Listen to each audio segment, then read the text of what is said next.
for the masses. Headline edition, July 8, 1947. The Army Air Forces has announced that a flying disc has been found and is now in the possession of the Army. If the game is rigged, change the game. Game changer. I occasionally think how quickly our differences worldwide would vanish if we were facing an alien threat from outside this world. This is Fade to Black with your host, Jimmy Church, on the Game Changer Radio Network. I need your help to get to the year 1985. You're listening to Fade to Black with Jimmy Church on the Game Changer Network.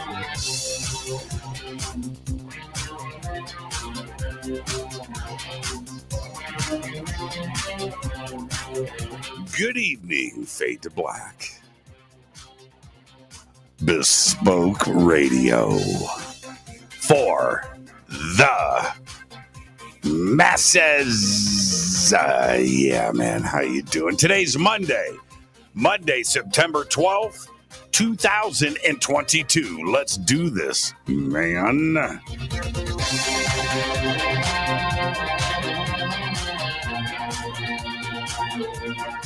I would like to welcome everybody listening all around the world, all across the United States. Hither and thither, to and fro, back and forth, up and down, east and west, north and south, far and near. This is Fade to Black for KJCR, the Game Changer, and NX Networks. I'm your host, Jimmy Church. What is cracking, everybody? How you doing? It's Monday. What a weekend I had. Filmed, taped 4 more episodes for the new TV series. Did that over the weekend. Secret location, in and out, private jets. That's right. Back. That's how we do it around here. Yeah. It's getting close. I'm getting so excited. This is going to premiere sooner than you think. And I can't wait to make the announcement. I was talking to the president of the network today. Let's go. So pretty soon here, we'll kick that off. I'm pretty excited. I've already just said too much. Yeah, but it was amazing. There's some images out there on the net that have been leaked out. And I didn't do it. I'm in the clear, but this community is too smart. They start putting 2 and 2 together. Well, that's easy. So that's what's happening. Okay. All right. Don't have to be Sherlock Holmes. No, you don't. The Hardy Boys. It's at Hardy Boys level. Was Sean Cassidy a Hardy Boy? Was he? Hold on. I'm going to swing over here. Let's get the comments going. Was Sean Cassidy a Hardy Boy? I shouldn't even know that. I shouldn't even know that. I'm just going to leave that right there. Let's leave that right there. Yes, he was. That comes in from Claudia. Claudia says, yes, he was. You got to see, but Claudia, we've never met. But if you're going to post that, you need to vet the information, because now that, we've got some more coming in. Jonocide, welcome back, Jonocide. Jonocide said, yes, he was. Okay, so Sean Cassidy was a Hardy Boy. Oh, man. I can already see social media. Jimmy Church, Fade to Black, the biggest show in the world, has stepped down to the level of Sean Cassidy. It's an outrage, man. It's an outrage. We can't let this go on. Church can't talk about the Hardy Boys on the air. Oh, man, I love my job. I'm in a great mood. I had an amazing weekend. I hope that everybody did too. And here's the deal. Let me just get straight to it. We've been in the middle of a drought here and a heat wave. And we had a hurricane do a drive-by over the weekend. It thunderstormed all day. Well, I got back into town yesterday, and it just rained all day and all night, and I loved it. And we need it. So finally, we broke through. We've been cruising at 110 degrees here, 115 for the last 2 weeks, and today it was 91, and I thought we were in fall. I'm serious, and so did everybody else. People were coming out of their homes, so we really needed it. All right. So let me get things going here. Today, it's Monday, fresh week of Fade to Black right in front of us. Tonight, Bernard Beitman, MD, is with us, and we're going to be talking about, he's here for the first time guest disclaimer.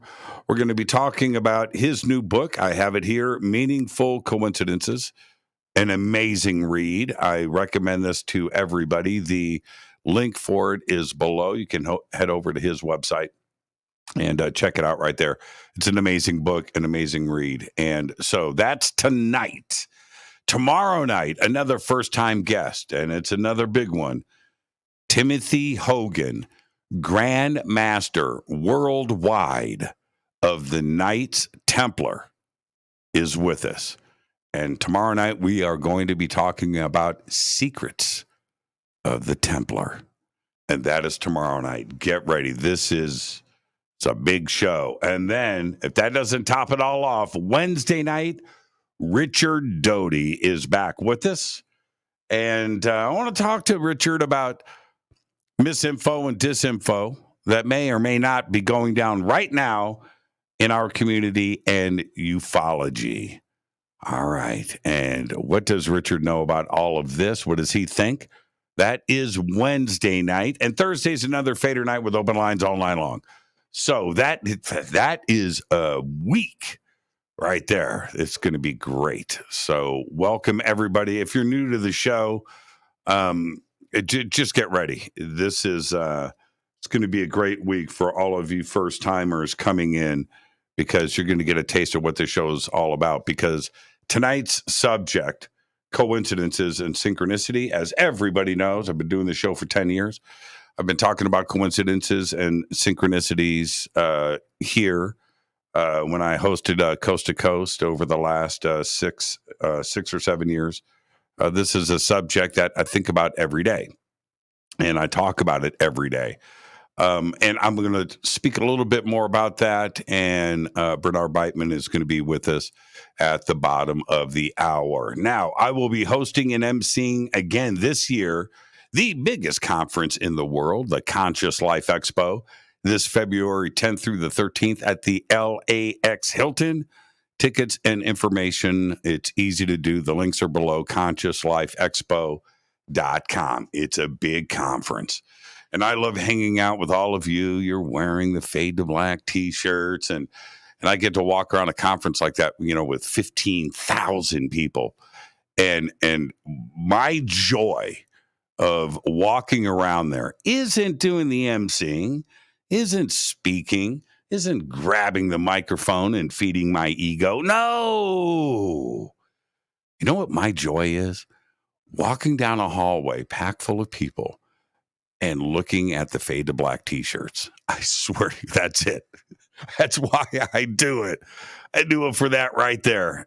I love just stopping and saying hello to everybody, because we're a family. It's amazing. And that's going down February 10th through the 13th. And then right after that, April 7th through the 14th, 2023, I will be hosting and presenting on the Hidden Secrets Seminar at Sea Cruise. And this year, it's Scott Walter, Adam Apollo. I just spent the weekend with Adam.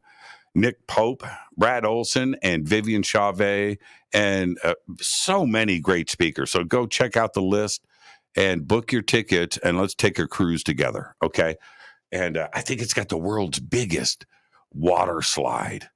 And you want to see me. Just get down in the pool, get your cameras out, and you can watch my pale, bloated body pop out of that tube and just make a splash. Let's do all of that together. All right. I want you to get your free membership to the UNX Network at unxnetwork.com. It's simple. It's free. You get the free monthly newsletter. You get the blog access. You get event notices. You get a free digital copy of their quarterly magazine. All you have to do is go over to the unxnetwork.com and get your membership. It's easy. Go and do it now.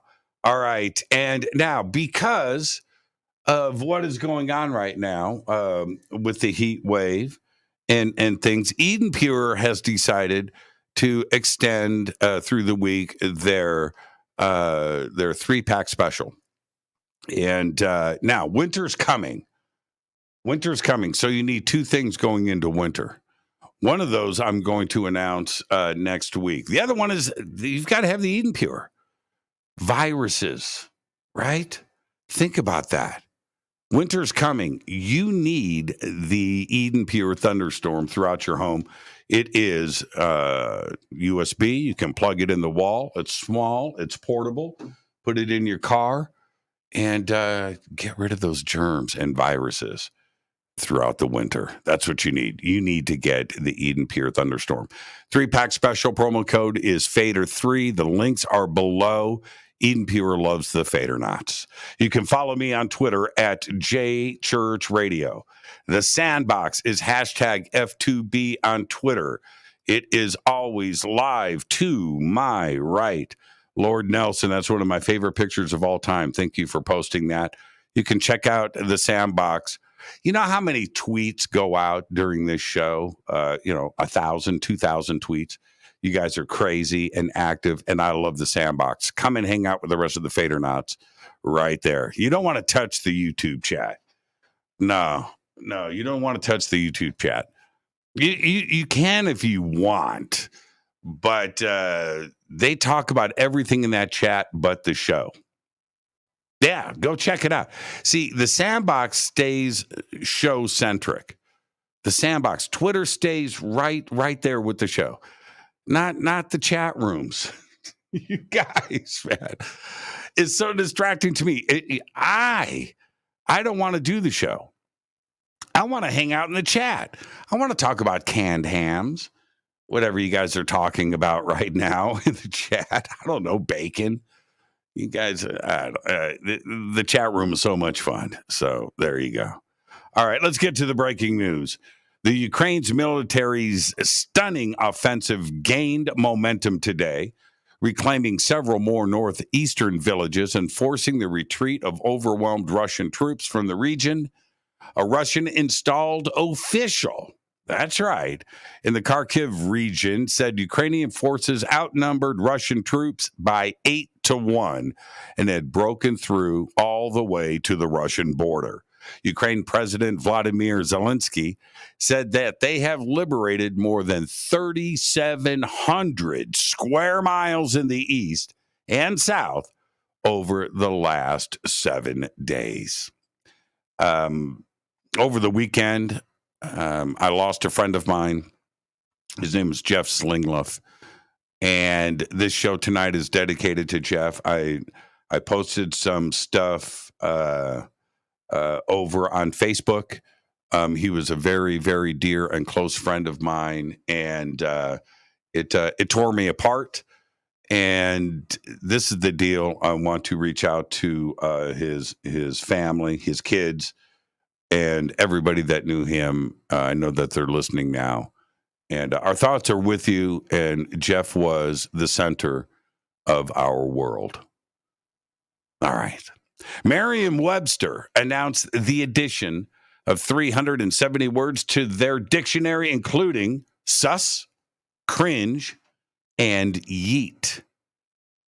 I don't know the meaning of any of those words. Archaeologists in Georgia have found a 1.8 million year old tooth belonging to an early species of human that they say cements the region as the home of one of the earliest prehistoric human settlements in Europe and possibly anywhere outside of Africa. The tooth was discovered near the village of Orozamani, which lies 60 miles southwest of the Georgian capital, Tbilisi, and is near Dmanisi, where the human skulls dated to 1.8 million years old and were found in the late 1990s and the early 2000s.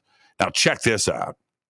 A tourist group stumbled across the carcass of a huge squid on a beach in a rare sighting. Happened over the weekend. The squid was spotted on the Farewell Spit Tours trip along Farewell Spit in Golden Bay, New Zealand. Tour guide Anton Donaldson was texted by a colleague that something exciting was awaiting him and the group as he drove the tour bus along the beach. When they got there, they found a 13-foot squid lying on the sand. Giant squid are the second largest mollusk behind only the colossal squid, and giant squid can grow to lengths of up to 43 feet long. However, they are very rarely seen alive and are usually only found in ocean depths of about 1,000 to 3,000 feet. Absolutely incredible. Well, this announcement came over the weekend, and I find it totally incredible. The admission that the United States Navy holds unseen videos of UFOs, or unidentified aerial phenomena, otherwise known as UAP, as the Department of Defense prefers to call them these days, but will not release the footage publicly because it would, and I quote, harm national security, end quote. That admission came in response to a Freedom of Information Act, FOIA, request filed by John Greenwald and the Black Vault. The Black Vault requested that the Navy now turn over any and all other videos related to UAP. Well, after that, it took 2 years. 2 years later, the government responded with a letter that both confirmed that more UAP videos exist and denied the request to turn them over due to national security concerns. Absolutely incredible. And that's not going to slow John Greenwald down. I can assure you of that. Let's get this show cracking. On this day in history, 1940, the Lascaux cave paintings are discovered by 4 teenagers who stumbled upon the ancient artwork after following their dog down a narrow entrance into the cavern. On this day in 1940. Still, to me, some of the most incredible artwork ever. And it's somewhere between 20 and 40,000 years old. I just find that amazing. Fate or fact. All right, here you go. I've got a doctor on the show tonight. I wonder if Bernie knows this. We'll ask him when he comes on, because koala bears, koala fingerprints are almost indistinguishable from humans. That's right. So much so, they can ruin a crime scene. What?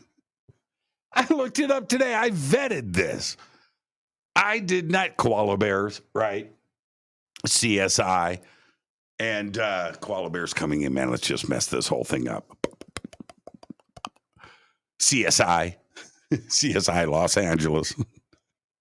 We don't know what's going on. Koala bears laughing in the background. I find that incredible.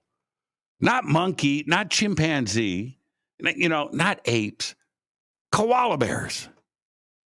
Incredible. Tonight, very special guest, Dr. Bernard Beitman is with us. We have his book that we're going to be talking about tonight. I have read it twice. It is incredible. I highly recommend it. And I feel like the book was written for me and for this audience. The links for it are below. The book is called Meaningful Coincidences. Tomorrow night, Timothy Hogan, Grand Master worldwide of the Knights Templar, also joins us for the first time. And we're going to be talking about the secrets of the Templar tomorrow night. Wednesday night, Rick Doty, Air Force Office of Special Investigations. That's right, Special Agent Rick Doty is going to be with us on on Wednesday night. Thursday night is another Fader night with open lines all night long. All right. Let me hit this River Moon coffee.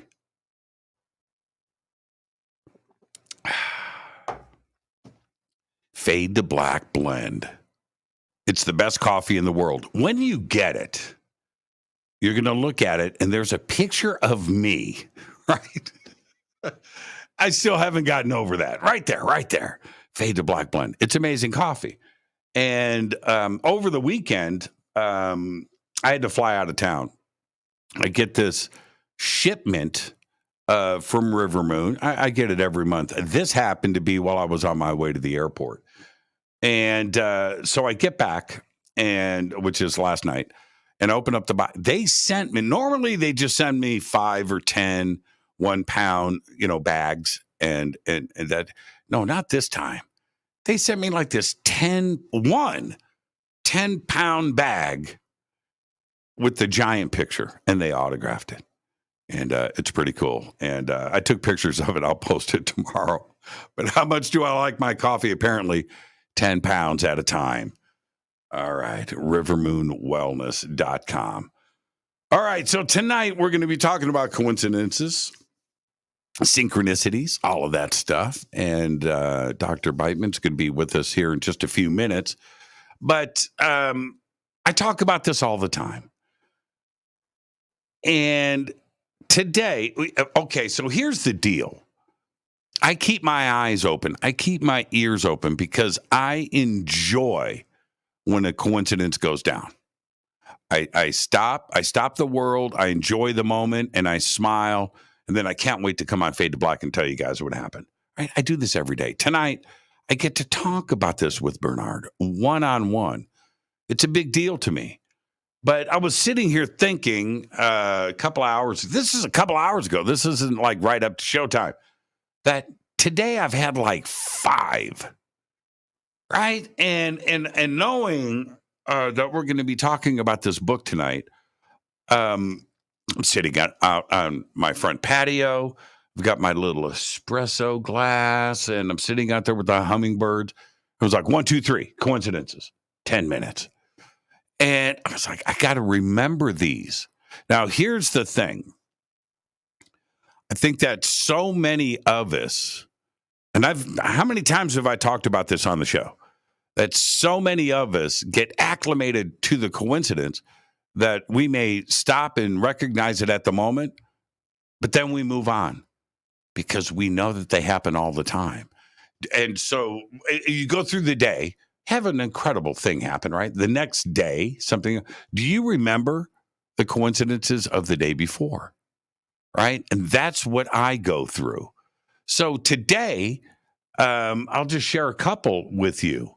And I'll talk about a couple of more, hopefully, when we get the good doctor on.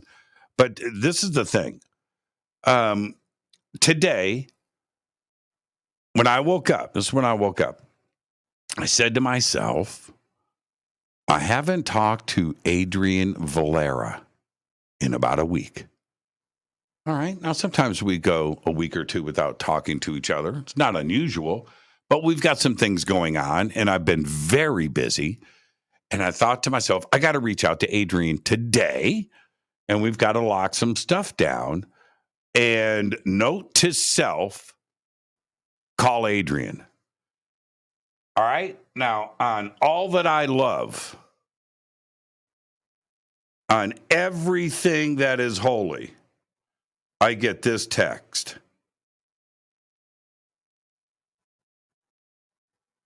Oh, let me back up. Hey, bro, let me know when you have some time to get together in person for a meeting. I can come out there or you can come here, but we've got to get this done. I've only got a week left. That's the text. And then we continued with that.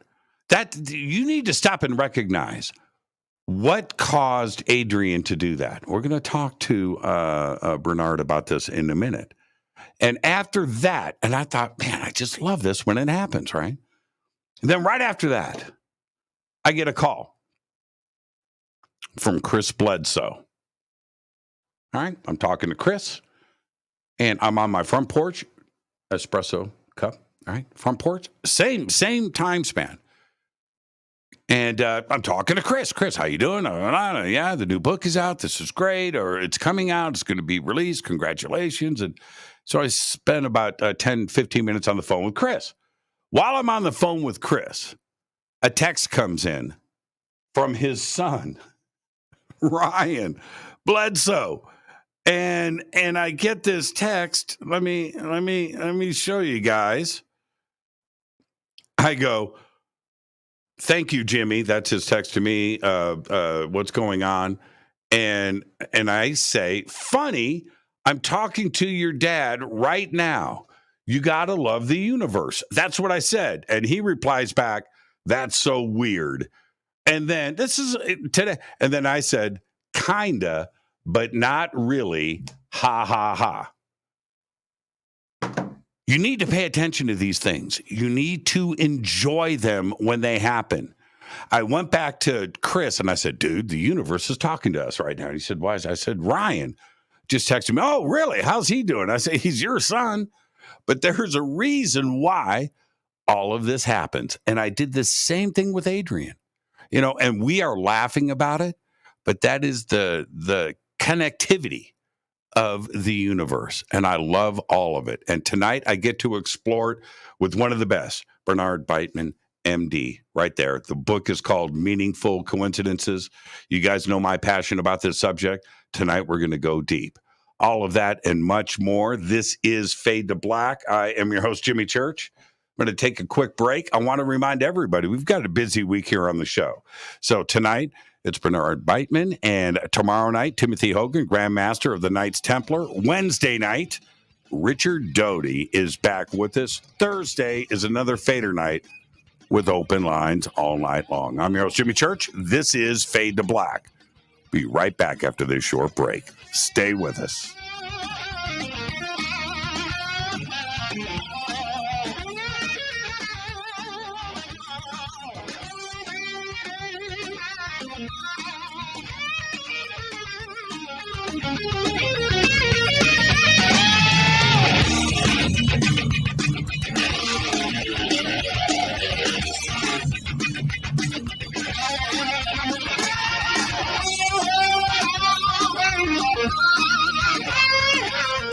This is Nicole Church, daughter of you-know-who, and you're listening to Fade to Black on JimmyChurchRadio.com and the Game Changer Network. You're listening to Jimmy Church and Fade to Black on the X.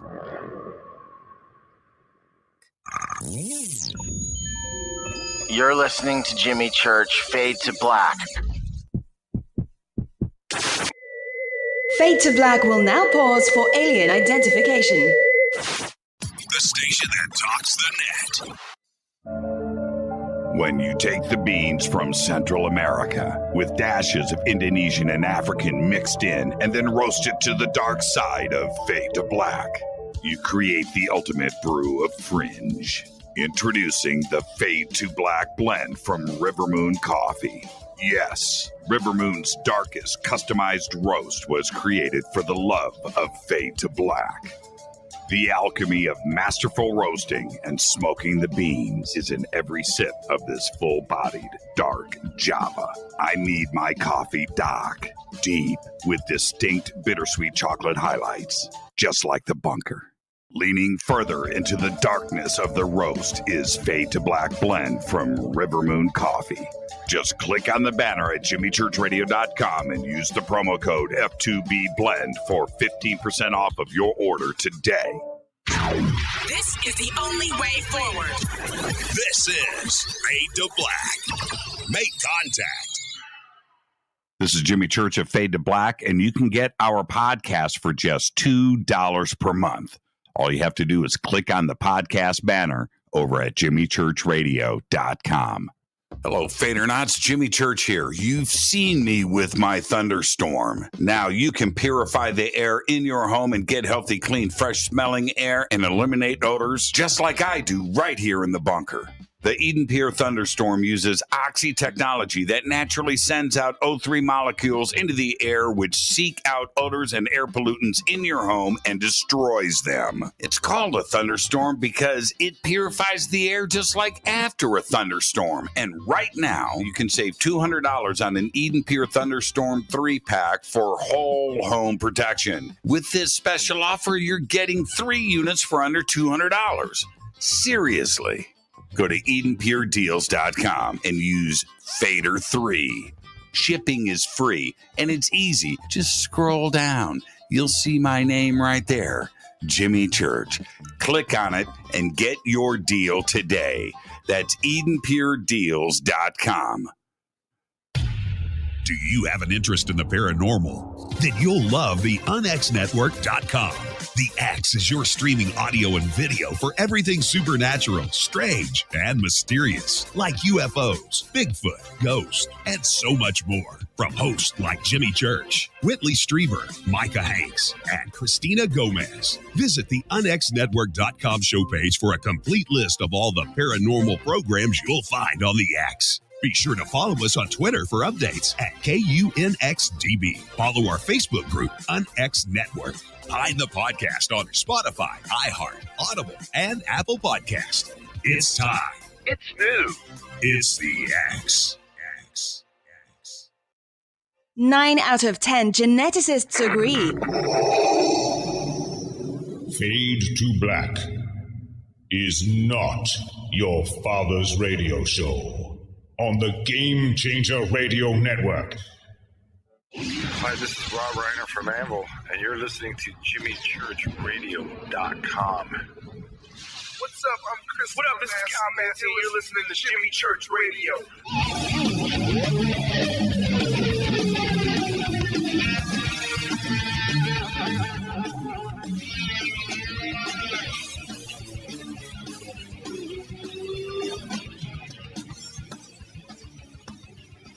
All right, welcome back. Fade to Black. I am your host, Jimmy Church. Tonight, Bernard Beitman, MD, is here. We're going to talk about his amazing new book. I have it right here. Meaningful Coincidences, How and Why Synchronicity and Serendipity Happen. He is the first psychiatrist since Carl Jung to look into coincidences. He's a graduate of Yale Medical School. He did his psychiatric residency at Stanford University, the former chair of psychiatry at the University of Missouri Columbia Medical School for 17 years. He writes a blog for Psychology Today on coincidence and is the co-author of the award-winning book, Learning Psychotherapy, the founder of the Coincidence Project. He lives on the East Coast in Charlottesville, Virginia, and I would like to welcome for the first time to Fade to Black. I'm very excited about tonight's show, Bernard Beitman. I'm just going to go with Bernie tonight. Is that okay? Go for it. Yeah, okay. Here's the thing. First-time guest disclaimer. Let's get that out of the way, or I'm going to upset the chat room and Twitter, which is this. Bernie, it's just you and I sitting on my couch having a conversation as friends, and where that conversation starts, it starts. Where it ends, but we're going to end as friends. There you go. Yeah, and I've just sent you an invite to my podcast, so we'll keep it going. Yeah, absolutely. It's not a coincidence. So I'm going to hear that again. Right. Here's the deal. Your academic background and what you do, and you've got all the professional letters right next to your name. But this is a subject that doesn't get the attention that it should and deserves in academic circles, coincidences, synchronicities. Why is that? Is it because it can't be measured? Well, that's the main thing. It can't be measured, but even if it isn't measured, there is a way of organizing data that's called single case reports or anecdotes. When you put a bunch of anecdotes together, they become data. And psychology has proceeded, psychiatry has proceeded. I got a bunch of papers published just on one anecdote that turned out to be something that was quite true. So you take one thing and you can go for big things. But Jimmy, there are so many coincidence stories. You know it. You know it very well. So the data is there that synchronicity and serendipity happen. Well, let's research it. It turns out that in Europe, mostly, there are academics researching serendipity. There's a little bit of a tension between the serendipity people and the synchronicity people, because the serendipity people are more into like scientific inventions. If you ask Nobel Prize winners how they came up with their idea, many of them will tell you it was a happy accident. It just right. That's where, and I just interrupted the good doctor here. Are you going to do it again? I know you are. But that's the issue, right? Where they don't even want to back up denial with some statistical proof or something. They just want to say no, right? They don't, and that's their way of fighting it, because I think they're afraid. And they are afraid, Jimmy. And to illustrate that even better, there was a guy reviewing a paper that was in kind of a parapsychological direction. Mm-hmm. And when you review papers in academic journals, they see if the statistics were done right, the data collection was done right, and the conclusion fit the data. And this guy's reviewing this paper and says, that's all good. The statistics are good. The data analysis was good. The conclusion comes directly from the data analysis, but I don't believe it, so don't publish it. And that's it. Right? That's it. I had a paper on chest pain and panic disorder. I submitted it to a journal, and one reviewer said no, because they didn't like the idea that there was something called non-fear panic disorder, which I came up with. That doesn't sound right. But there are people who end up in cardiology clinics and in ICUs who don't have heart disease, but they're complaining of a lot of heart pain, chest pain, but they're not afraid. So I said, well, I had to look at the data. I looked what people were telling me. So I said, hey, there's something called non-fear panic disorder. So one guy said no, one guy said yes, but the editor who makes the final decision was a cousin of one of the guys I played with when I was in elementary school. Right. So I think that helped tip the balance. He doesn't agree with it, but I think it helped tip the balance. Now, this is where I jump in and go, I call BS on your analysis. Anybody that says there's no fear with the panic disorder is just flat out lying. Right? They're just in denial, because you got something, feeling weird in your chest. Oh, okay, whatever. I'm not nervous. Yeah, you are. So, well, you didn't interview these people, Jimmy, and that's the difference. And the difference is that we asked this one woman who was very, very composed, talking about her severe chest pain, right. But she wasn't scared. And that we found that hard to believe. We found it hard to believe. But it's like a lot of the stuff that people talk about on your show, it's hard to believe. But when you've got people saying over and over again the same thing, you got to think there's something to it. Yeah. Okay. Could be. Well, as they say. So you're going to be a hard one to convince on that one. And that's just the way it goes. I have an open mind. And the great physicist Leonard Susskind has got one of the best quotes ever that I live by. It's all probabilities. Anything and everything will eventually happen. Right? So, no fear panic disorder. Yeah, law of probability says that there are people out there that sometimes are just not afraid. Well, they may not have contact with their emotions, and that's the point. It's called dysthymia, or not dysthymia. It's an inability to know what their own emotions are, and that's a real thing. So they may not have the access to what most of us have access to. Sure. Now, but let's go back to what you said with your great scientist. That has also been called the law of truly large numbers. That's right. That in large populations, any weird thing can happen, and probably will. Yes. And what probably will happen, and it's strange if it doesn't, is one of the corollaries of that. So statisticians like to say that's a full explanation of coincidences. That's randomness taking place. And they stop there. And they are firm believers that it's all random. I believe, I'm pretty sure of this, that every meaningful coincidence has a probability of happening. Yes. But that's not all there is to making the coincidence happen. Yeah. Okay. So let's actually help me and everybody tonight understand some definitions and the lines in the sand between these words. And let's start with coincidence. We're going to be talking about this all night, and synchronicity and serendipity. So let's start there. What is a coincidence?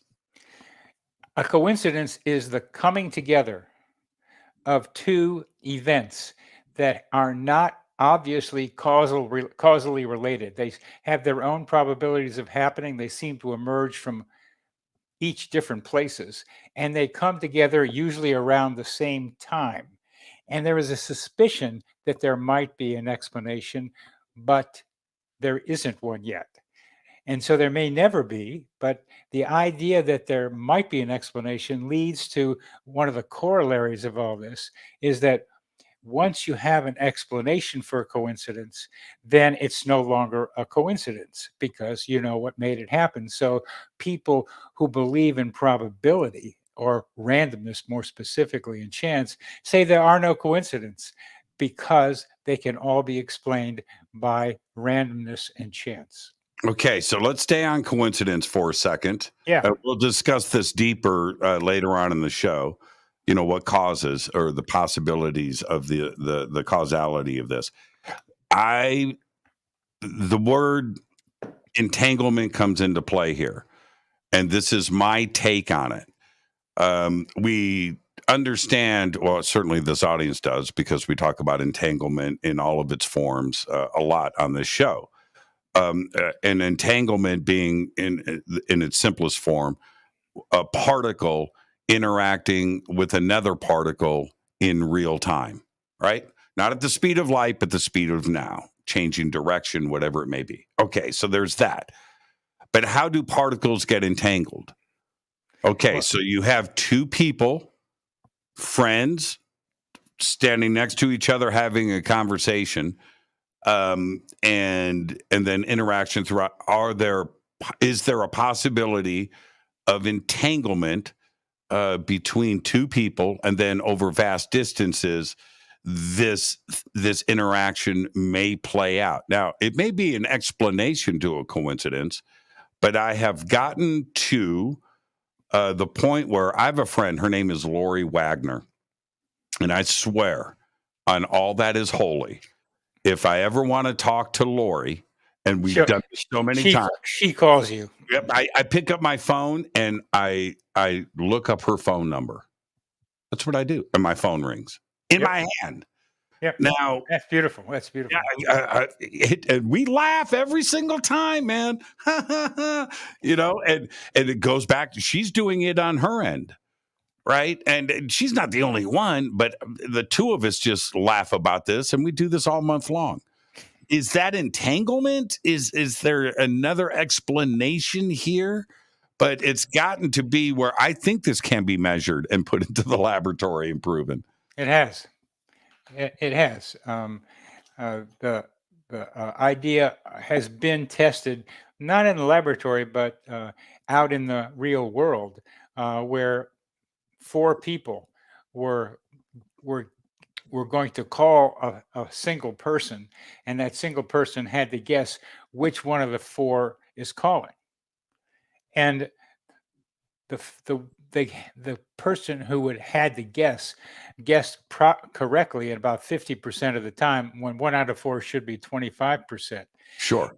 And the correlation seemed to be that the person guessing about who's calling is a sister or brother of one of the 4 people, and could tell when that person was calling. So yes, there is very direct evidence of something, let's call it telepathy to start with. Sure. Where where you can pick up from your friend and your friend can pick up from you. And this is one of the top 4 meaningful coincidences that my research has shown. And you say it and you kind of know it, but it is one of the most common coincidences of thinking of someone and then they call you. Your story is even better because you and your friend do it regularly. You can do it. It's almost like you call each other before you call each other. That's right. Yeah. And there are ways to think about that, but they start with the closeness of your friendship. The closeness of your friendship is a corollary of making stuff like that happen between you and your friend. And there are other things that are like that. Yeah. Margie just posted this. She said, well, one time many years ago, I was going to call my sister, and when I picked up the receiver, she was already on the line. Right. And now how many, staying with coincidences, but how many people live their lives not thinking about this? I have a name for them. There's a name that is out there more than my name for the ones who don't see them, called Apophenia, Apophenia. And it's supposed to mean seeing patterns that aren't there, but you see a pattern that is there. You're overreading patterns in Apophenia. But those guys don't talk about the ones who miss the coincidences. I call those guys cryptophenia. If they are blind, they are hidden from their ability to see them. And you know this as well as I do, that what you believe is what you see. And some people just don't believe coincidences are of any value. I want to know, because I feel that a lot of people go through what I'm about to mention, and I want to know, does this fit your definition of a coincidence? I was in my car, and I'm coming up to a green light. I'm going to drive through it. Okay. And can I guess? No, you can't. Okay. You Okay.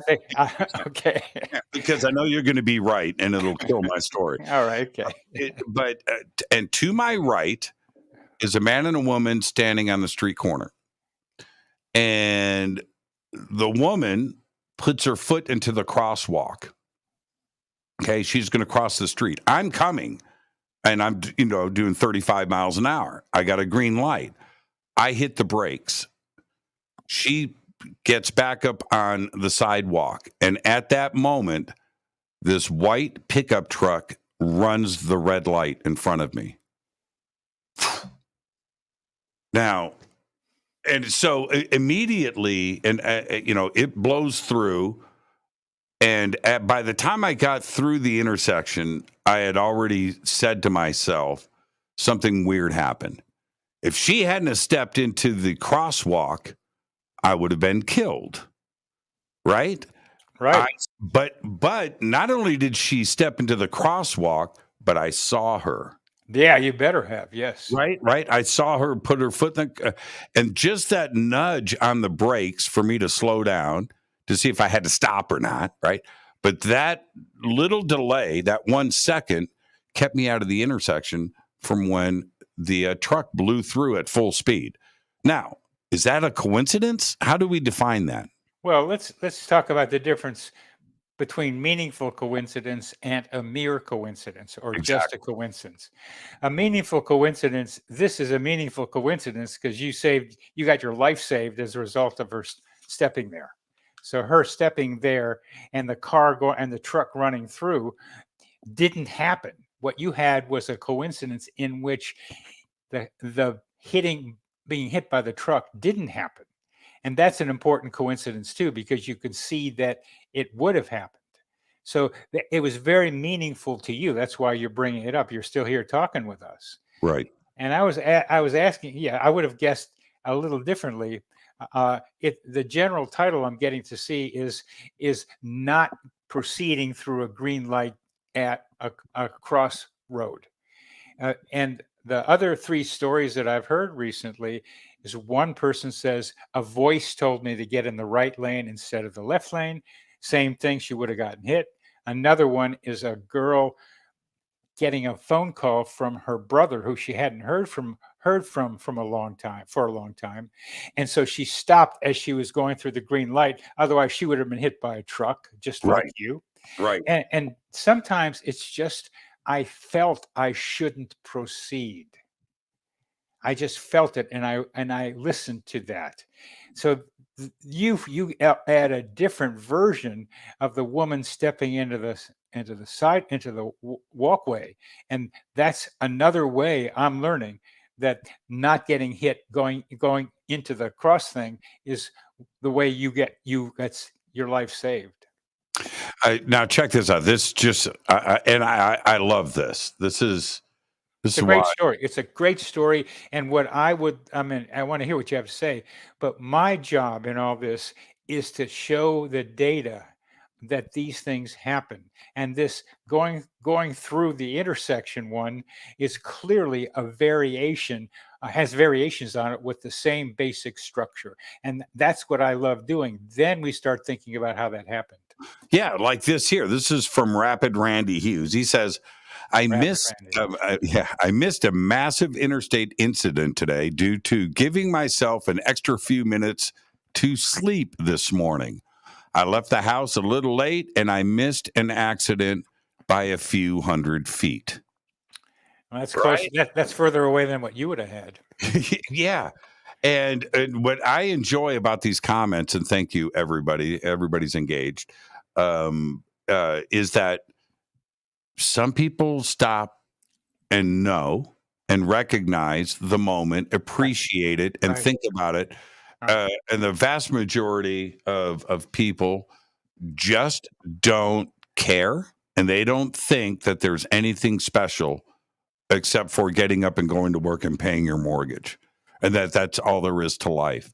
And I want to get to the definition of synchronicity, but my next question before the break: how do we change the minds of the rest of the planet? How do we get to them? You're talking to me. That's my job, Jimmy, and you're helping me do that. And you're going to be doing that through shows like this. To be able to get people who are listening here is not just tell Jimmy and me your stories, but tell your friends your coincidence stories, because the Coincidence Project, of which I am the founder, encourages you to tell each other coincidence stories, because you may be very surprised to hear what you get back from people who don't know to tell you their own stories. Do you see, again, we're going to jump in deeper, but when you look at the data over and over again, are you see something connecting the dots? Are you seeing patterns? Well, I hope we get to that later. Yeah. And the whole idea of all this is to be able to use meaningful coincidences to illuminate the hidden currents that connect and unite us. Yeah, exactly. All right, let's start off with the definition of synchronicity, and then we'll talk more about that after the break. What is synchronicity? First of all, my book is called, I want to get that again, Meaningful Coincidences, How and Why Synchronicity and Serendipity Happen. And you can get them on Amazon, or you can get it at Barnes & Noble online or at the bookstore. And synchronicity is where we start in the United States, because Jung brought that idea and got it popularized here. But it's important to recognize that Jung didn't use the word synchronicity to mean meaningful coincidences, and we can get to this later. He was using synchronicity as an acausal connecting principle, a way of explaining meaningful coincidences. And he uses quantum physics because he was a friend of Wolfgang Pauli, a Nobel Prize winner who was early on in the quantum physics thing. So Jung was using quantum ideas like entanglement to be able to explain his idea of unus mundus, one world. So he didn't use it as synchronicity as a meaningful coincidence, but now we know that people use it as meaningful coincidence. But how is it different from serendipity? They overlap. People use the terms loosely, which is why I'm trying to define terms more clearly and get away from those two terms. Not entirely, they're very helpful. Synchronicity generally seems to be about psychological, interpersonal, and spiritual things. So synchronicity helps us evolve as individuals in relationships and with our spiritual guides. It's also used for serendipity, which we can talk about, but I'll differentiate serendipity from synchronicity, which is the firm definition is interpersonal, psychological, and spiritual development of meaningful coincidences. And I think that all three words are misused. Oh, go ahead. Yeah. No, I do. And I love it when people say the words in the moment. Well, that was serendipity, right? Yeah. And I always kind of want to jump in. I don't know if you know the meaning of that word. How are you trying? I understand the joy of the moment that you're feeling right now, but maybe you know, and I think that they're misused and getting into these explanations tonight, and certainly how we're going to continue with this discussion is going to be helpful for everybody else. And maybe we can educate some people tonight, Bernie. Well, the idea, and I'd like to maybe end this before the break with this, is that these meaningful coincidences are portals into a much wider world of which we are a part and which your listeners know very well about. And that is my start with the psychosphere, our mental atmosphere. But there's a lot going on around us that we don't know about directly according to modern science, but programs like yours are helping expand consciousness about the interrelationship among and between all of us. Let's take our break right here. Our guest tonight, Dr. Bernard Beitman. This is Fade to Black. We're talking about his book. I've shown it a few times, but I'm going to do it again. Thank you. Meaningful Coincidences, How and Why Synchronicity and Serendipity Happen. It's a great book. I've read it twice. I'm on my third run through. This is Fade to Black. I'm your host, Jimmy Church. We'll be picking up where we're leaving off right now, right after this short break. Stay with us.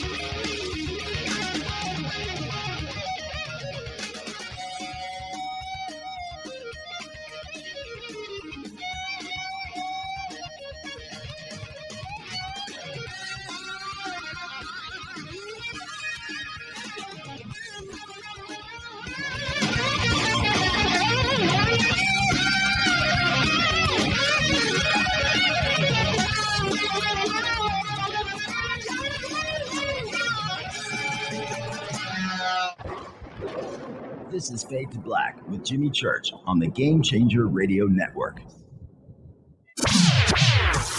Your 1 million gigawatt paranormal powerhouse, KUNX-DB, VX. Hello, Fadernauts. Jimmy Church here. You've seen me with my Thunderstorm. Now you can purify the air in your home and get healthy, clean, fresh-smelling air and eliminate odors just like I do right here in the bunker. The EdenPURE Thunderstorm uses oxy technology that naturally sends out O3 molecules into the air, which seek out odors and air pollutants in your home and destroys them. It's called a thunderstorm because it purifies the air just like after a thunderstorm. And right now, you can save $200 on an EdenPURE Thunderstorm 3-pack for whole home protection. With this special offer, you're getting 3 units for under $200. Seriously. Go to EdenPureDeals.com and use Fader3. Shipping is free and it's easy. Just scroll down. You'll see my name right there, Jimmy Church. Click on it and get your deal today. That's EdenPureDeals.com. This is Billy Carson, founder and CEO of ForbiddenKnowledge.tv. ForbiddenKnowledge.tv is the fastest growing and one of the most watched networks in the world. And I would like to personally invite you to check out our expanding library of TV, film, lectures, and special presentations. ForbiddenKnowledge.tv has over 6,000 videos covering lost history, health, UFOs, spirituality, and our future. We are committed to our community, and with my personal invitation, you can, right now, get your own free 30-day membership at ForbiddenKnowledge.tv. Your own library of information starts today at forbiddenknowledge.tv. Because you never got that pony you always wanted. Damn it. Jimmy Church and Fade to Black on the Game Changer Network. Listen, I know, and you know, that you've always wanted your first crystal skull. Or maybe you're a collector just like me, but you just don't know where to go to find the real thing. Then I met Carolyn Ford over at EinsteinTheCrystalSkull.com. Carolyn is the guardian of Einstein, one of the most respected ancient crystal skulls in the world. All of her unique skulls have been imprinted sitting with Einstein in his sacred lodge and are carved from the finest gemstone and materials. Imprinting is the process of receiving the ancient wisdom from the master skull or master computer, Einstein, the ancient crystal skull. To see Carolyn's current collection of crystal skulls, just visit her store at EinsteinTheCrystalSkull.com or click on the banner over on our site. Don't forget to use the promo code Jimmy at checkout to receive 10% off of your order today. That's promo code Jimmy. Finding your first or next crystal skull is easy. Just visit EinsteinTheCrystalSkull.com. Hello, I'm Katie, and you're listening to my main man, Jimmy Church, on JimmyChurchRadio.com. Hi, this is Ray Hobbs here, repping the planet, and you're listening to my good friend, Jimmy Church, Fade to Black. This is Toby Kebbell. You're listening to JimmyChurchRadio.com. Don't hurt me, Jimmy. I'm only little. Hey, I'm Adrian Grenier, and this is Ari Gold. We're the Honey Brothers. We're also Honey Brothers. Hey, I'm Adrian Grenier, and I'm Ari Gold. We're the Honey Brothers, and you're listening to Jimmy Church. The Revolution. This is Jimmy Church of Fade to Black, and you can become an official Fadernaut by just going to our membership section at JimmyChurchRadio.com. Hello, this is Serena Wright Taylor from Conscious Life Expo, and you're listening to Fade to Black with Jimmy Church, who holds the Lucky Pony record for the best astrological chart since 1963. True story. This is Micah Hanks of the Gralien Report, and you're listening to Jimmy Church on Fade to Black.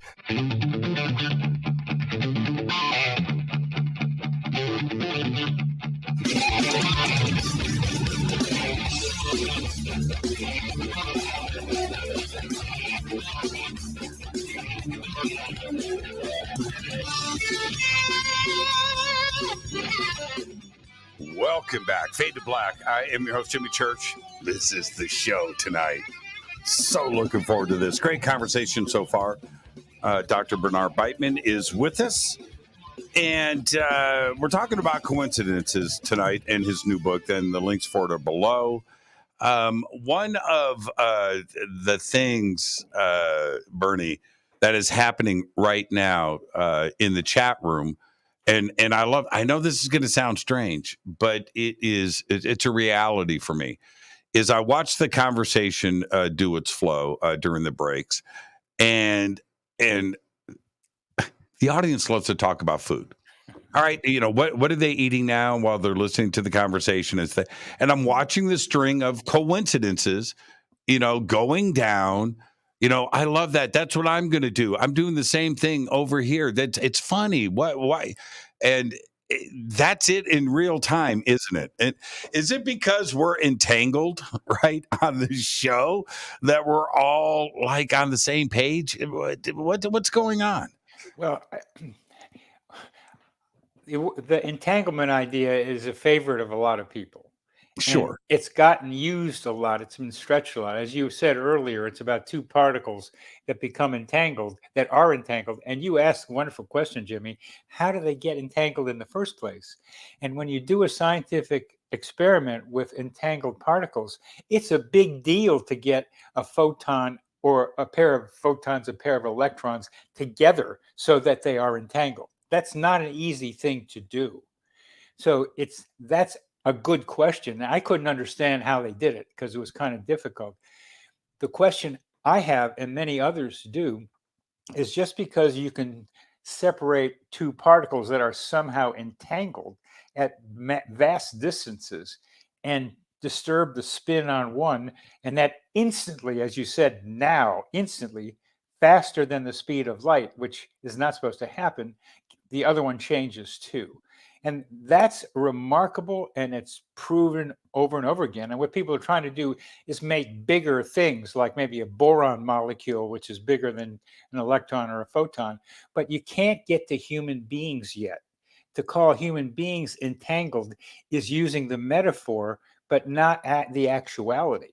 So what I trying to think about is that your friends here, I love this, the chats. I mean, I was reading them too while we were on break, and it's fun to see what they're saying, and that you put something together that I couldn't. They're all talking about similar, or many of them talking about similar foods. We are sharing a consciousness together right now. Our minds are becoming part of the same mind together, is what I think. And let's stay with this as we get into patterns, because I think that it's all related. And science today, and I've said this so many times, but science today wants us to, and especially the quantum side of science and physicists, want us to accept and believe and trust in them some pretty remarkable things. Yep. We're really pushing the boundaries here. But these things that they want us to accept, 11 dimensions and the multiverse and parallel worlds and entanglement. I could go on, causality and locality and all of these things, right, are the things that our community has been yelling and screaming about for so many years. And if they get their way, then our community gets their way too, and we're all talking about the same things, right? But we get the denial from science that it's actually consciousness, or it's coincidences, or it's synchronicity. They don't want to go there. They just want to prove their numbers. Exactly. And the people who are listening to us, including you and me, are citizen scientists reporting their own experiences. And the data gets collected. And I'm a collector of meaningful coincidence stories so that I can see patterns.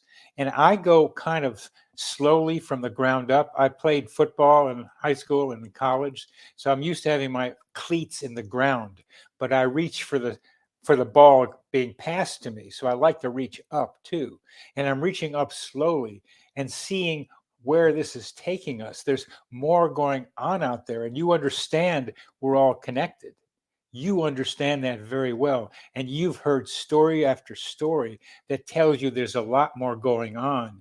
I'm trying to be helpful in moving modern science away from the rigid ways of thinking towards the ways your people are thinking, the things they are discovering, what they are seeing. I'm trying to provide a way of thinking about those things that might be more easily acceptable, but it starts with the data of coincidences happening to everybody, and I've got data to show how common they are. What kind of patterns do you look for? The pattern of synchronicity and serendipity is one that people use first. Those are approximations, but then there are several different kinds of sets of patterns, and what I look for sometimes is like what people don't like to notice sometimes is that coincidences aren't always helpful. They can be problematic. They can be sometimes harmful. They can be like scary. And they're not always wonderful. Synchronicity isn't always positive. So I look for those patterns. But if you read my book, you saw that I have a section that is devoted to making a simple language set of categories about them using the two fundamental aspects of every meaningful coincidence. They involve mind, which includes a thought, a feeling, an image, a dream, and something outside of the mind, an object that other people are able to see. So if I imagine something and then it happens, which is common in my life, probably in yours too. That's the most commonly reported coincidence, mind and object. But you also know that there are coincidences involving mind and mind, where your friend knows you're calling, or you know she's calling. Other forms of telepathy that we know will happen, and data is out there, but people don't want to believe them. And one of those forms that I'm trying to bring to people's awareness, I call simulpathity. The ability, and some of your chat people will have had this happen, and I hope to hear from them, where you feel the pain of a loved one at a distance, where you feel the pain of a loved one at a distance.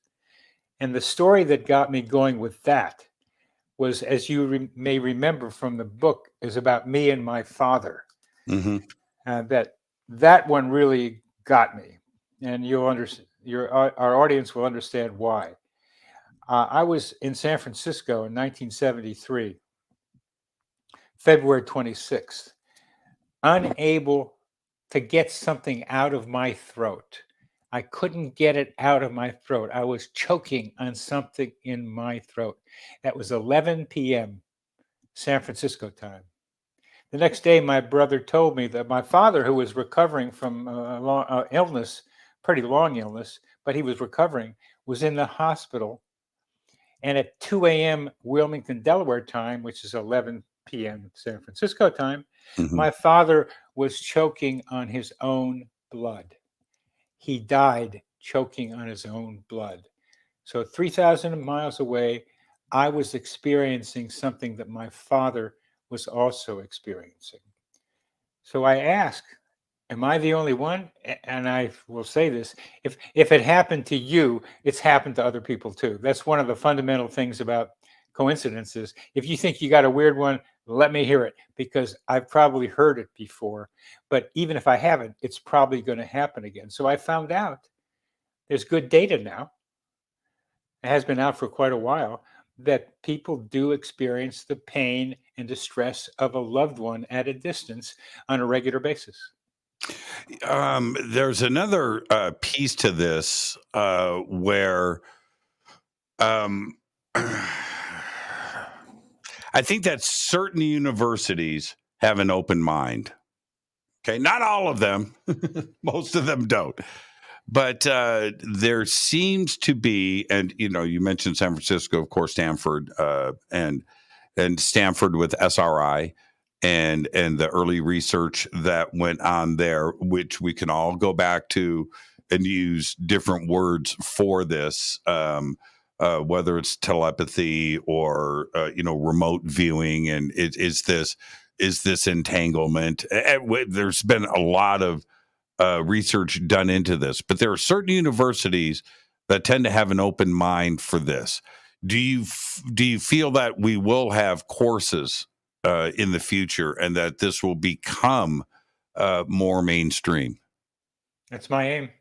Yeah, that's my aim. I imagine something I called Earth University, and there's a school for meaningful coincidence in there. And the book that I've just written would be an introductory text to the survey course of meaningful coincidences. And other people would have subsections of that in each of their courses. Yes. Now, okay, so if we broaden this out a little bit, there are, I would say you can split this into two basic camps. One, free will, and the other one, nah, it's math and numbers, and it's fate, and you can't change that, right? It's like, right? and you're not going to get these two to shake hands and cooperate anytime soon. But it's very strange to me that, for myself, that I want to be able to make up my own mind. I want to be able to appreciate a coincidence when it happens, that there is something strange going on out there. And then when I consider things, I think about atoms and particles and combinations of things and how the universe was created, and it's going to continue doing its thing. Therefore, my free will decision is predetermined. I I think that I'm making up my own mind in that moment, but the math was going to play out its way. I just think I'm making that decision, and that the coincidence is a numbers game. One of the fun things about doing this business, Jimmy, is like I run into people who've got their fixed ideas about the way things are, and there ain't no changing. The more that I talk about coincidences, their fundamental beliefs are cemented even stronger. I'm not ever going to pull somebody over from the other side. It's not going to happen. I help solidify their foundation by challenging them. Yes. Yes. Even though you got some data that suggests maybe there's something else going on. The phone thing is something that happens so often that it's an easy thing to point at, right? You haven't thought about somebody in 5 years. You think of it, and there they are, and yeah. So what? What do you mean? So what? And, they're just not going to go there, and I find that fascinating. And also, I think it's a boring life.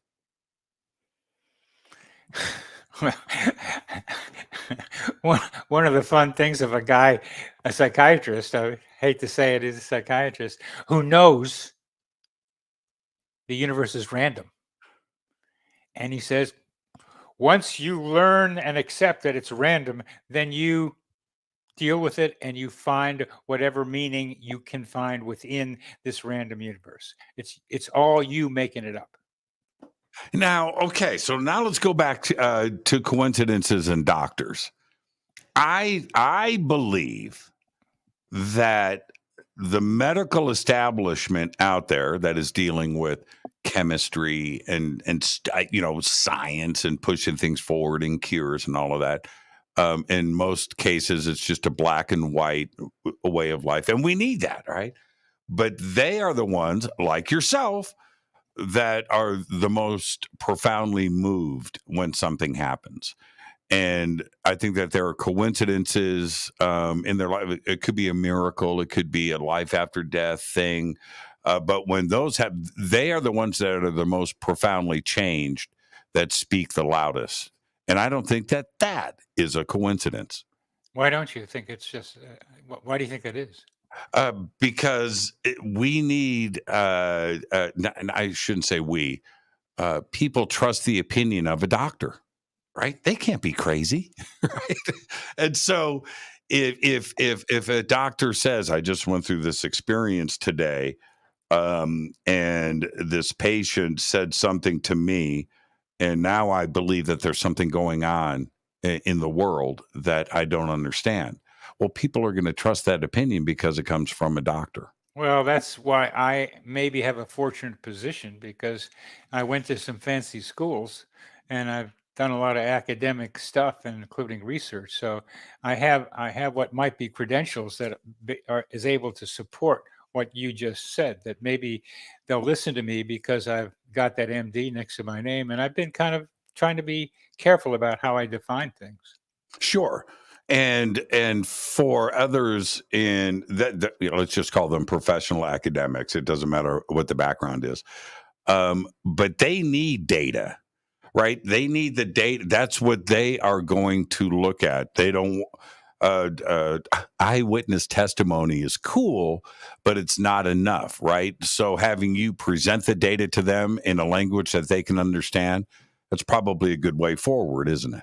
It is. And one of the problems I have, and I'm curious to see if our viewers have experiences with this, is that if you go to a mental health professional and you start talking about meaningful coincidence, synchronicity, they start thinking you're crazy. And they start wanting to have you take a psychiatric medication.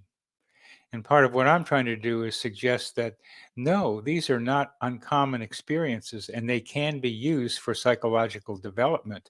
They are not just crazy. They are ways of people trying to figure out what's going on in their lives. When let's pretend for a second that we're speaking to somebody that has no idea what we're talking about. All right. Okay. What should somebody look for that hasn't gone through this experience to understand in the middle of their day? What is it that they could look for to help them understand? What's a coincidence that they should pay attention to? The basic requirement is what you do. You are a guy that pays attention. And so you're looking around. So the important thing is to believe there might be something there to see. So if a friend of mine just emailed me, he talked to his relative today who I saw at dance the other day. And right after he talked with her on the phone, he walks by something, a big sign that says Bernard on it. And that was for him a picture that he wanted to send to me. That was an easy, simple coincidence. He's talking about me to somebody that I know, and then he sees my name on a board randomly out there. So it was meaningful to him. The timing of it, it was close in time, and that meant something to him. And a lot of times it just gives you a laugh, but it tells you there's something else going on here. So if you're looking around, you have to be able to think, is there something in my mind that might match something that's out there, and be willing to make that match? I have to think about this, but I'm going with never. I have never looked around in the middle of my day and seen the word Bernard anywhere. Ever. So yeah, that is pretty significant. Yeah. I'm being very serious. I'm not being cavalier in any way. I can't think of a moment where I have looked around and seen the word Bernard, but your friend did, and there was stuff going on at that point. You do need to stop and recognize the significance of that. And let's add something else that the statisticians don't want. So if you get some bright guy telling you about the law of truly large numbers, they don't include the timing of the two events coming together in their statistical analysis. The closer they are in time, like with this friend of mine, it happened like a few minutes after he finished the conversation. The closer they are in time, the lower yet is the probability. Right. Okay. Here's a fun one, and then we'll go to the break. Every day. Every day,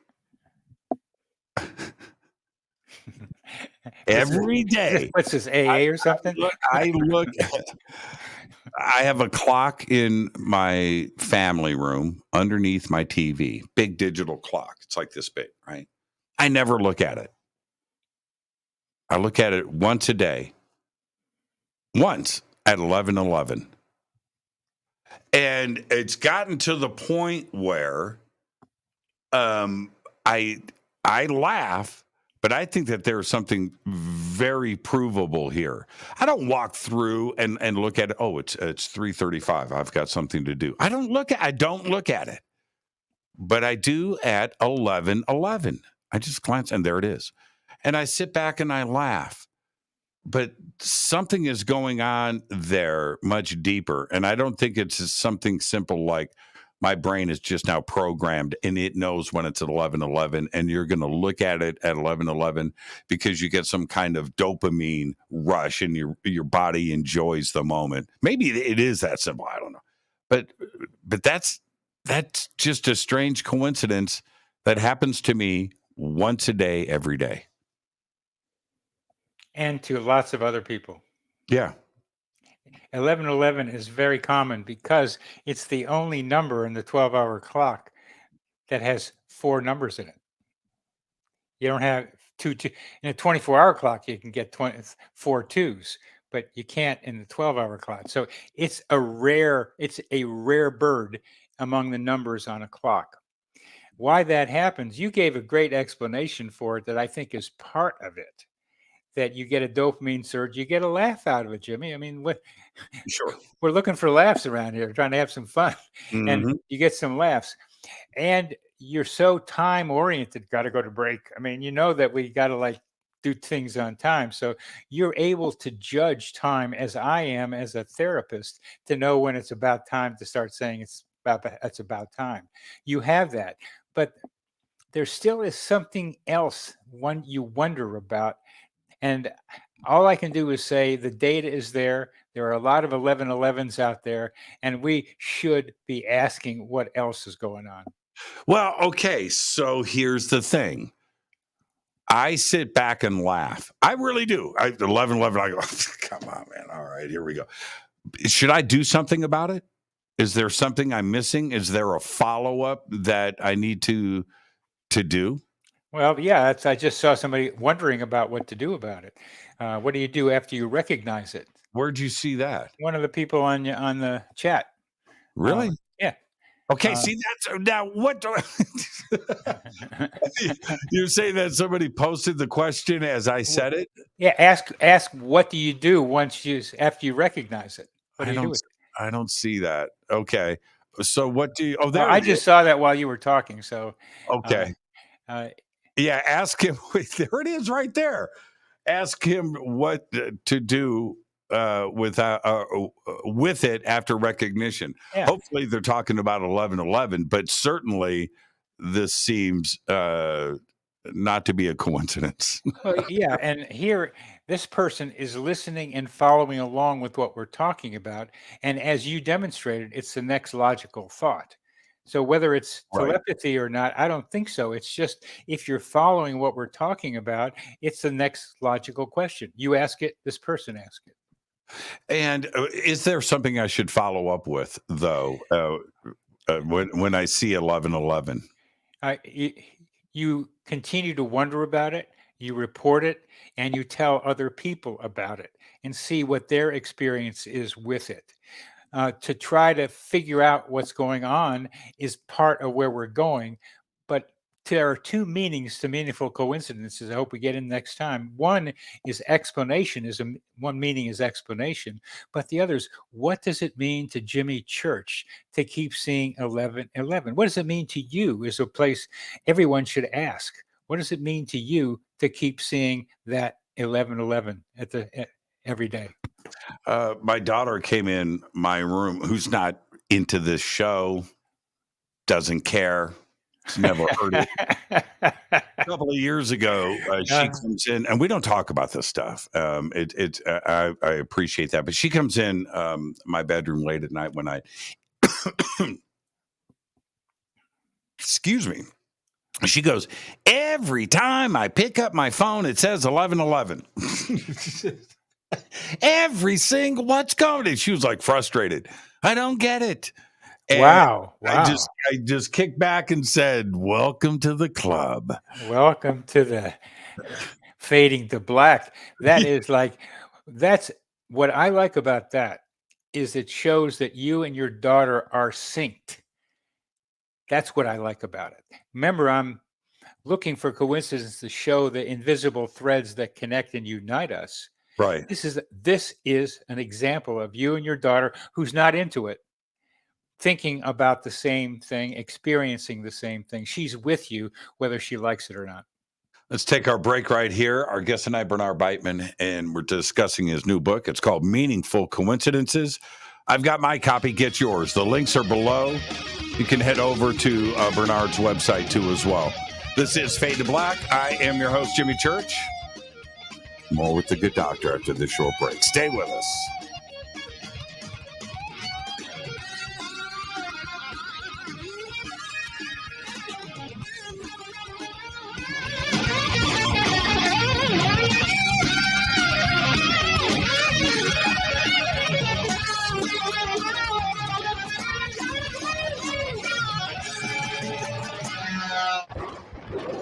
This is Fade to Black with Jimmy Church on the Game Changer Radio Network. Your 1 million gigawatt paranormal powerhouse, KUNX-DB, VX. Hello, Fadernauts. Jimmy Church here. You've seen me with my Thunderstorm. Now you can purify the air in your home and get healthy, clean, fresh smelling air and eliminate odors just like I do right here in the bunker.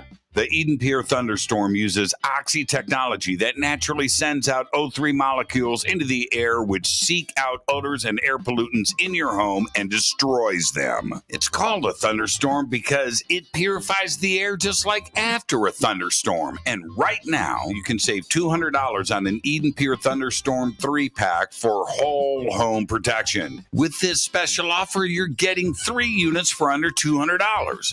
Seriously. Go to EdenPureDeals.com and use Fader3. Shipping is free and it's easy. Just scroll down. You'll see my name right there, Jimmy Church. Click on it and get your deal today. That's EdenPureDeals.com. This is Billy Carson, founder and CEO of ForbiddenKnowledge.tv. ForbiddenKnowledge.tv is the fastest growing and one of the most watched networks in the world. And I would like to personally invite you to check out our expanding library of TV, film, lectures, and special presentations. ForbiddenKnowledge.tv has over 6,000 videos covering lost history, health, UFOs, spirituality, and our future. We are committed to our community, and with my personal invitation, you can, right now, get your own free 30-day membership at ForbiddenKnowledge.tv. Your own library of information starts today at ForbiddenKnowledge.tv. Because you never got that pony you always wanted. Damn it. Jimmy Church and Fade to Black on the Game Changer Network. Listen, I know, and you know, that you've always wanted your first crystal skull. Or maybe you're a collector just like me, but you just don't know where to go to find the real thing. Then I met Carolyn Ford over at EinsteinTheCrystalSkull.com.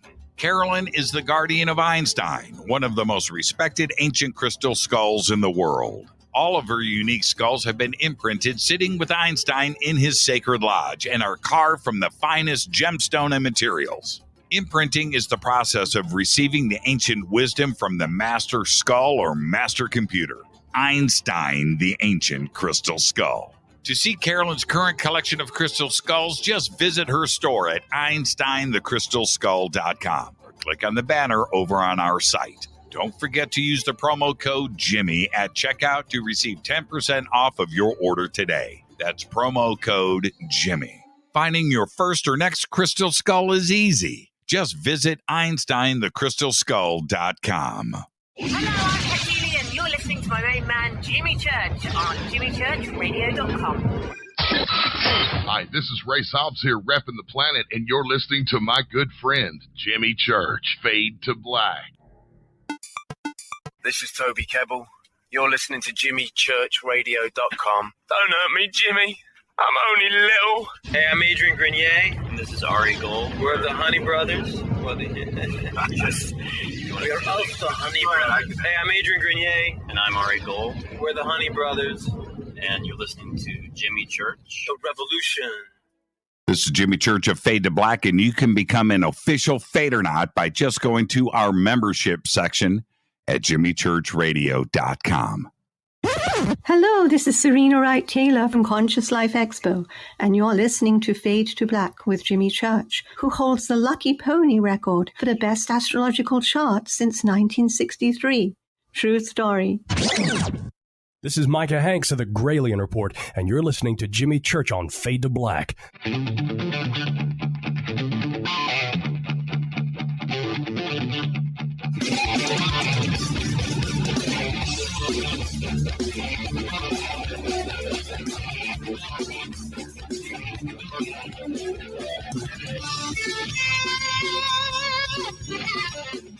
Welcome back, Fade to Black. I'm your host, Jimmy Church. Tonight, Dr. Bernard Beitman, and we are talking.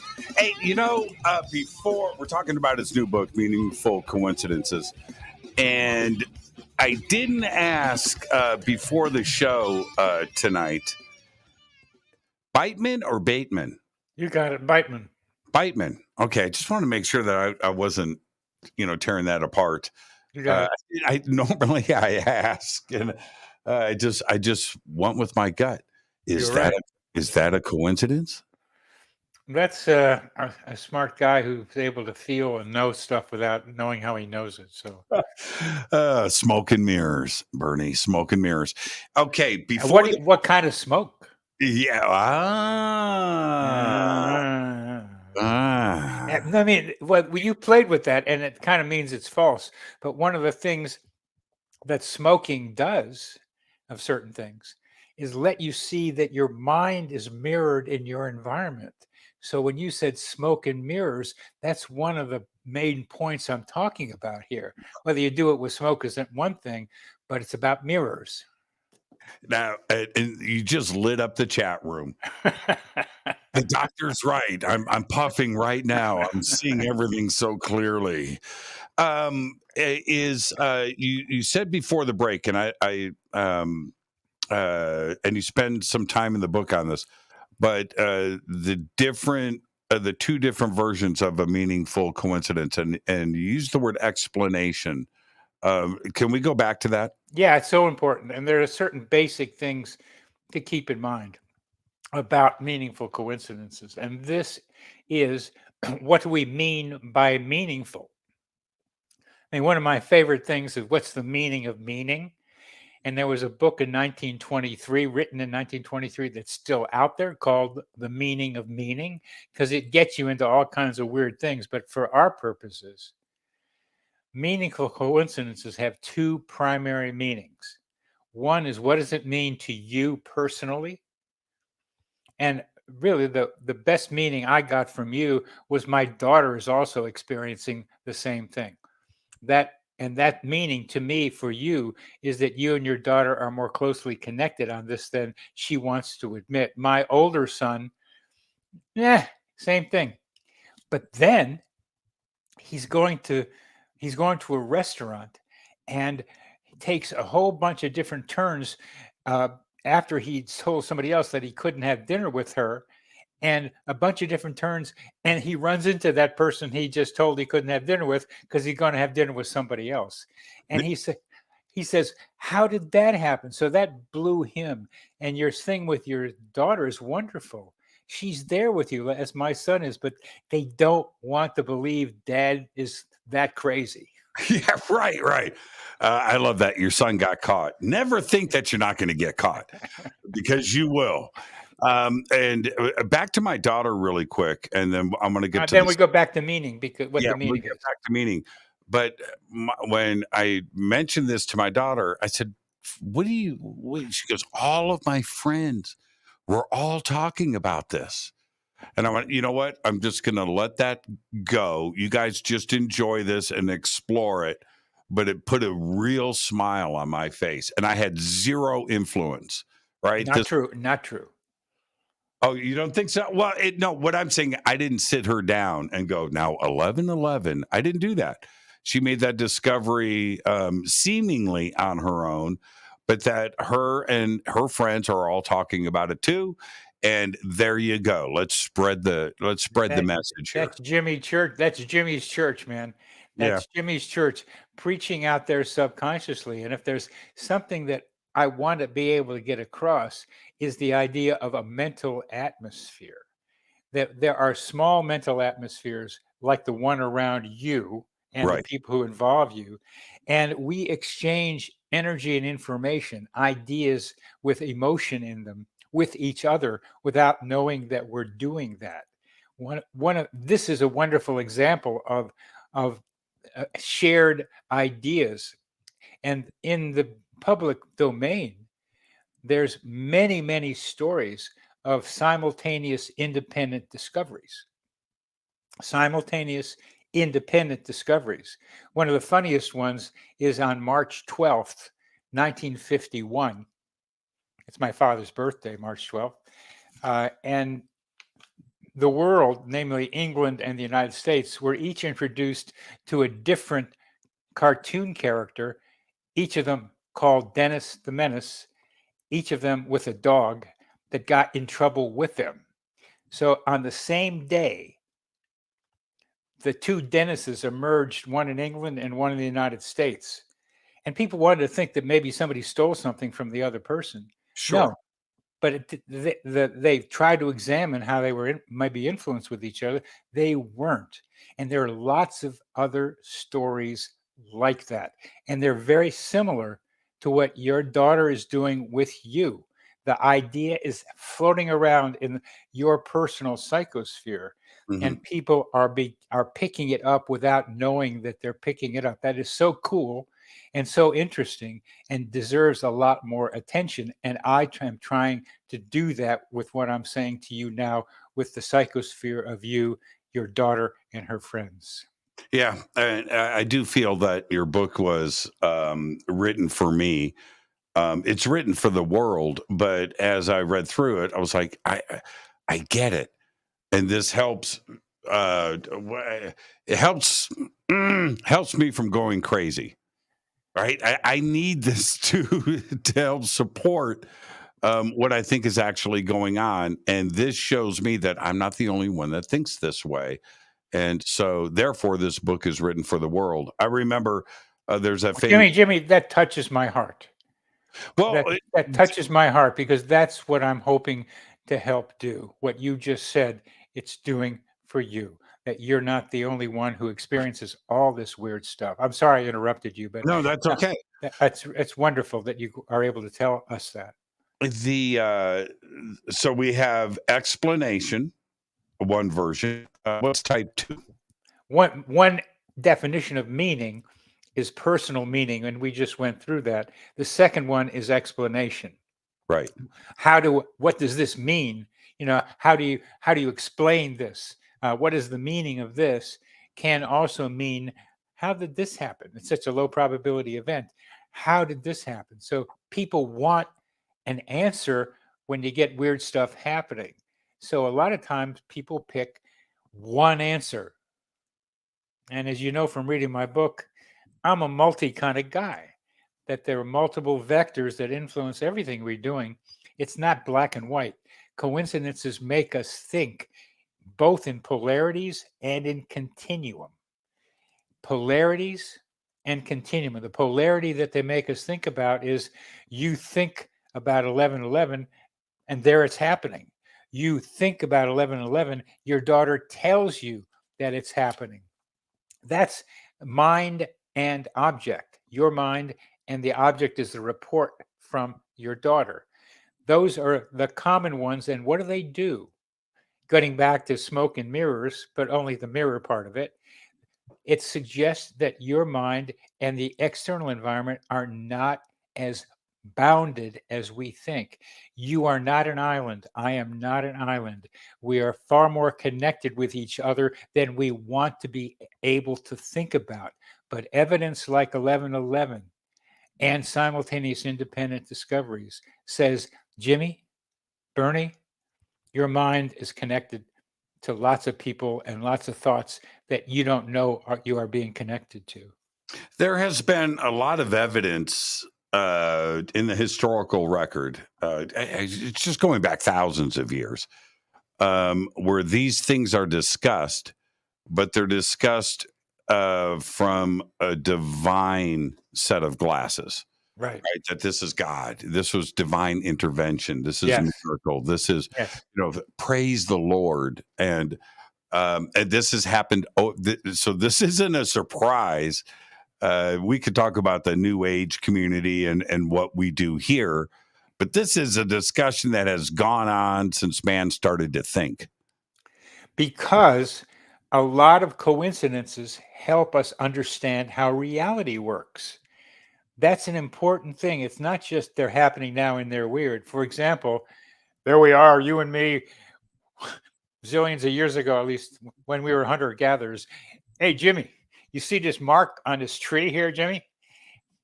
And look, we go a little further, and there's a particular animal that's further on down. And we start seeing the mark on the tree, and then we see animals like that. And I turn to Jimmy, and Jimmy turns to me and he says, is that just a coincidence? No. It looks like there might be a connection between these two. And so if we see the mark on the tree, that means we're getting close to this antelope or other animal that we want to be able to hunt. That's how we figure out how things work, seeing correlations and maybe seeing what causes them. Well, and then you're going to have somebody that's going to go, that was God making sure that you're providing for your family. Yes. And there is no argument with that. Just like my psychiatrist friend who knows the world is all random. So there are people say it's all God. And these are the two polarities about meaningful coincidences. For each of them, they know what caused it. So there's no coincidence with those. That's why people on either end say there are no coincidences. And I say, okay, you both can't be right. You both can't be right. Okay. So okay, beside that problem, what's more important even to me is that when you say it's random, you don't have any control. It's just happening. When you say it's God, you don't have any control. God has decided for you. And go ahead. Say what you're saying. You can't argue that point, but they're saying it out loud, right? But they don't want to hear it. That's the thing. You can't come up and try to explain that away. Back to the incident when the lady stepped in the street, right? When I hit the brakes. Mm-hmm. Saved my life, maybe saved her life too as well, right? She just I got to where I was going that day, and a few minutes later, I get out of the car, and I'm telling everybody about what just happened. That was God. That was God jumping. And I've told the story a few times, and that's usually the response. Praise. And that's usually the response because they want to believe it's somebody intervening for you. And I'm not saying there isn't that going on. Sure. I'm not saying that. What I'm trying to say is there is a probability. There is mystery to a lot of these. And I believe we are being guided sometimes by something. I believe that. But we also have something that people call free will. I'll call it relative free will. You noticed her stepping into the crosswalk. You played a big part in that because you were scanning well enough to pick up that there could be a danger here. You, Jimmy Church, had a role in it, and it might have been some divine guidance. And the probabilities that this stuff happens, I've told you a couple of stories of the intersection almost things. So they happen, but they happen to you. And you played a part in saving yourself. Yeah, and some people can, inject the word divine there. I'm fine with that. I'm okay. I say it's the universe. Everything is connected. There was multiple things happening at very fast particle speeds to allow all of this to transpire. I am awake enough to understand, right? To see how all of this played out. You can say divine, whatever it is that is connecting the universe seems to be intelligent. And I don't know. I don't know what that is, but I know it's there. I think so too.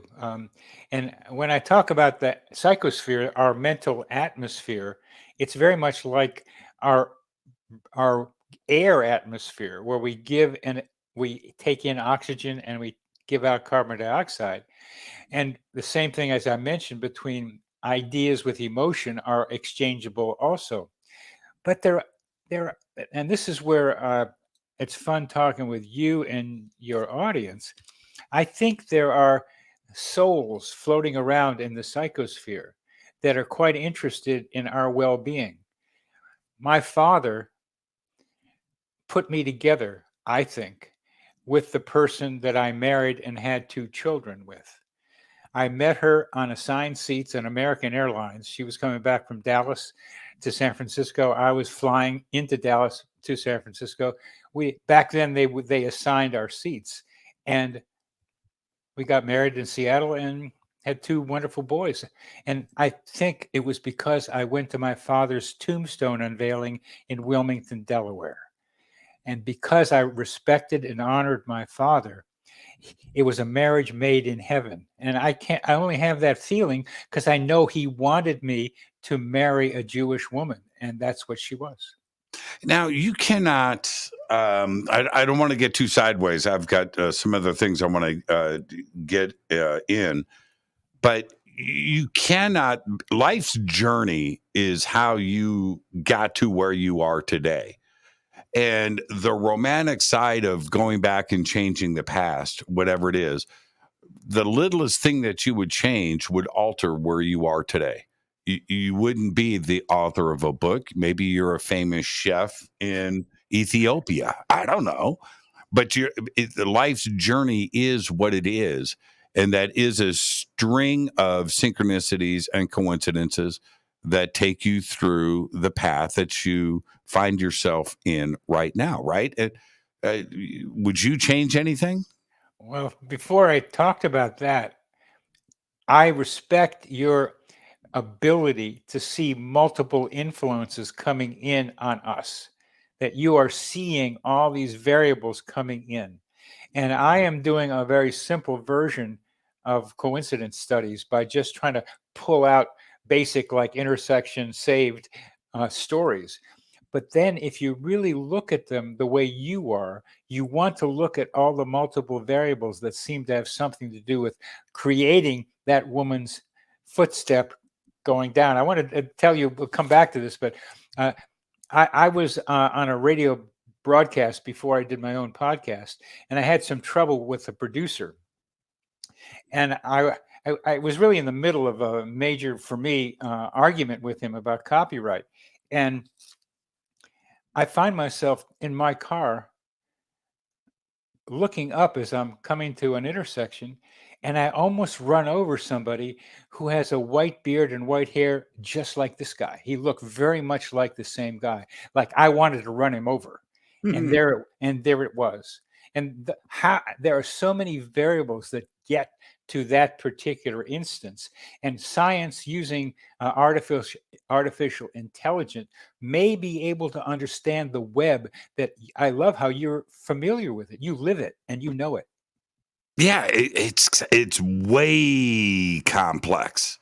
I mean, it's way deep, and it's the little things. Should I have eaten that chocolate chip cookie that day? Well, if you didn't, maybe you wouldn't have gone to college, right? And so you need to really stop and think about the significance of all of that from the past, which takes me to this thought pattern. Can you manifest a coincidence? Yes, but it's hard to pick out specifically how to do it. There are 3 variables that increase the likelihood of a coincidence.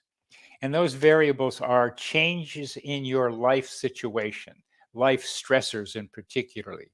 The death of a loved one, particularly a spouse, is rated 100 on a scale that measures life stressors. Even going on a vacation is 15.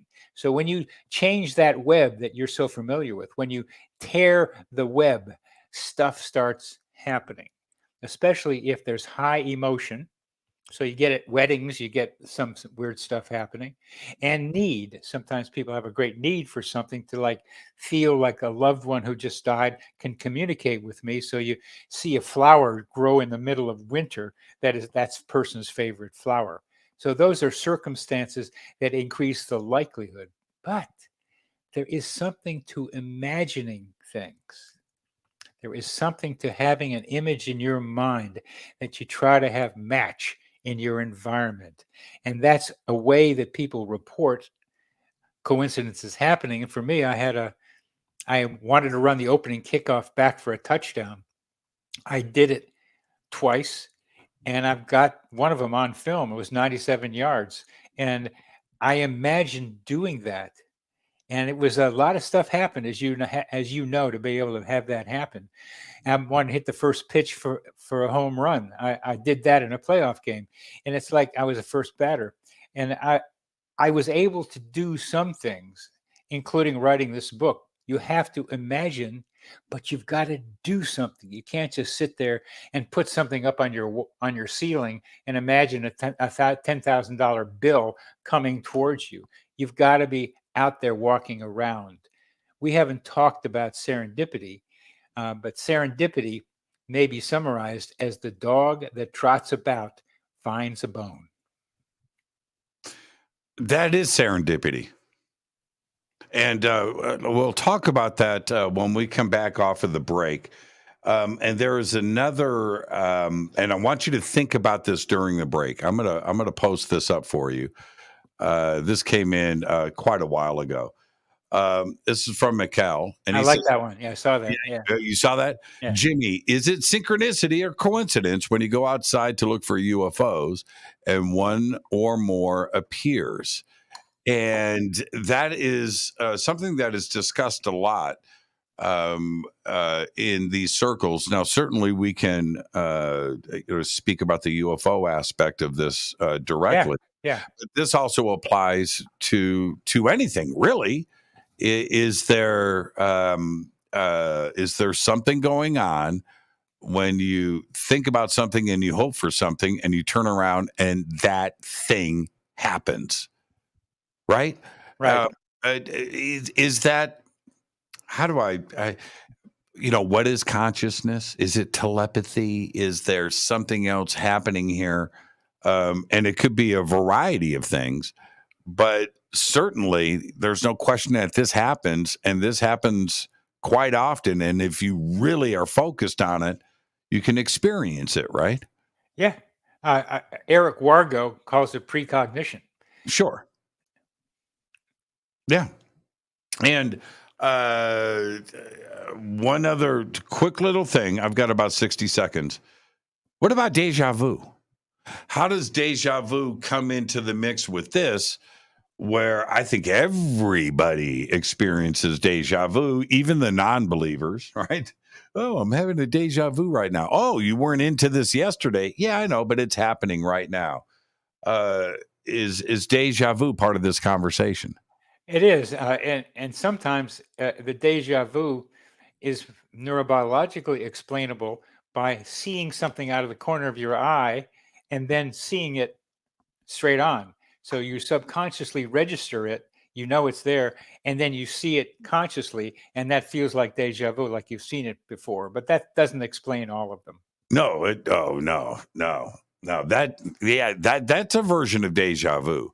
The part I've had deja vu so often especially when I was a little kid, I used to say out loud to the adults around me, somebody's read my book. Somebody knows what's going on in the future, because right now, everything that everybody is saying, I've already heard. So how is it that this is in my mind right now? And I think somebody's read my book. And I said that when I was 10 years old. So I've been very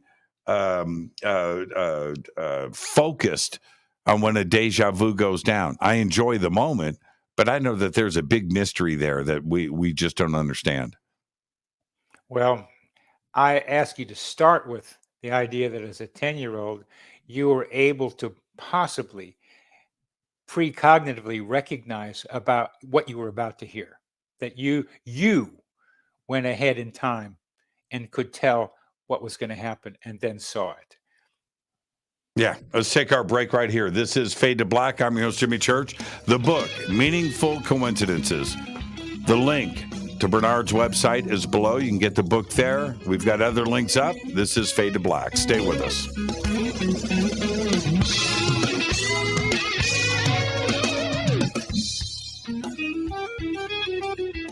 Hi everybody, this is Rob Halford, the Metal Guard on JimmyChurchRadio.com. Your 1 million gigawatt paranormal powerhouse, KUNX-DB, The X. The Believer is the chilling true story of Dr. John Mack, a renowned Harvard psychiatrist and Pulitzer Prize winner. This is an outreach program from the cosmos to the consciously impaired. He risked it all to investigate human encounters with aliens. The Believer, Alien Encounters, Hard Science, and the Passion of John Mack. Written by award-winning former New York Times journalist and author Ralph Blumenthal. Now available in paperback from High Road Books. Are you ready to read about true paranormal events? Unex Media publishes nonfiction books about UFOs, ghosts and haunted places, time anomalies, cryptid creatures, and more. Just like KUNXDB Radio, it's all about unexplained phenomena. Visit www.unxmedia.com to see our list of great book titles by Debbie Ziegelmeyer, Gene Walker, Devin Listrom, Wayne Lawrence, Bill Spicer, and yours truly, Margie Kay. That's unxmedia.com. This is Jimmy Church of Fade to Black, and I only drink Fade to Black blend coffee from Rivermoon. Just click on the Rivermoon Coffee banner at jimmychurchradio.com. Promo code F2B Blend. This is the only way forward. This is Fade to Black. Make contact. When you take the beans from Central America with dashes of Indonesian and African mixed in and then roast it to the dark side of Fade to Black, you create the ultimate brew of fringe. Introducing the Fade to Black blend from Rivermoon Coffee. Yes, Rivermoon's darkest customized roast was created for the love of Fade to Black. The alchemy of masterful roasting and smoking the beans is in every sip of this full-bodied, dark Java. I need my coffee dark, deep, with distinct bittersweet chocolate highlights, just like the bunker. Leaning further into the darkness of the roast is Fade to Black blend from Rivermoon Coffee. Just click on the banner at jimmychurchradio.com and use the promo code F2B Blend for 15% off of your order today.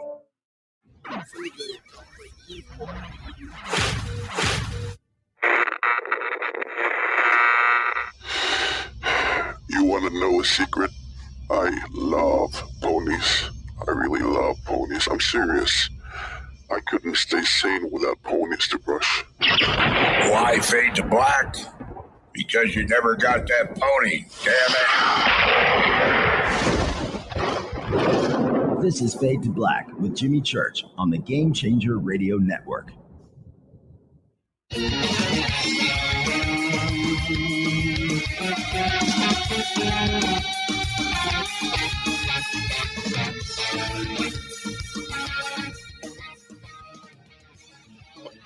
Welcome back, Fade to Black. I'm your host, Jimmy Church.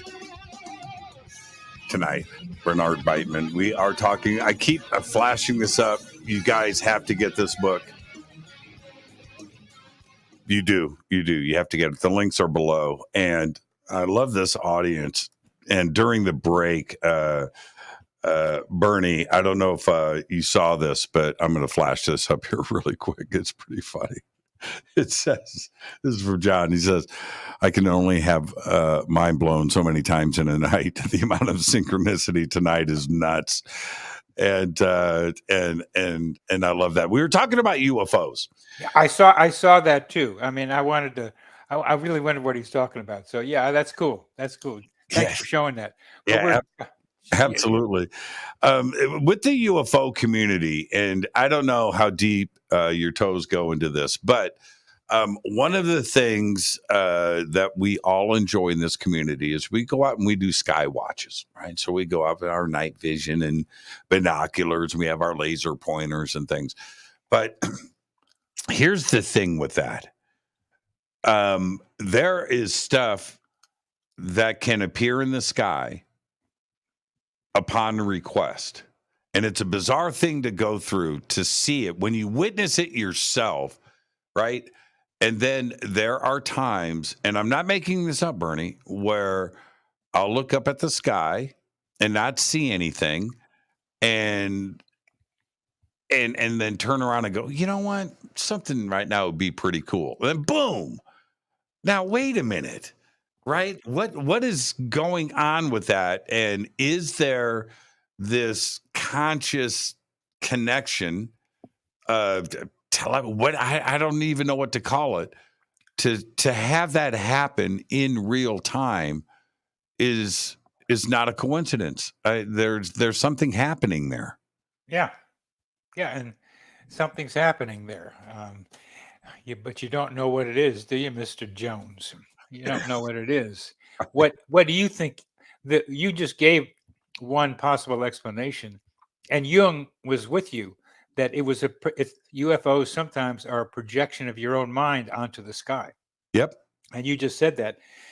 Are they, and I'm asking you, are they like real solid 3D things that you're seeing? Or could they be from other dimensions that are like on the screen of our 3D world and appear to be there because we see them, but they aren't really of the same nature that we are? Yeah, I read Jung's book on this, which most people didn't even know he wrote or had an interest in this. He did. But when I read the book, I didn't agree with some of it,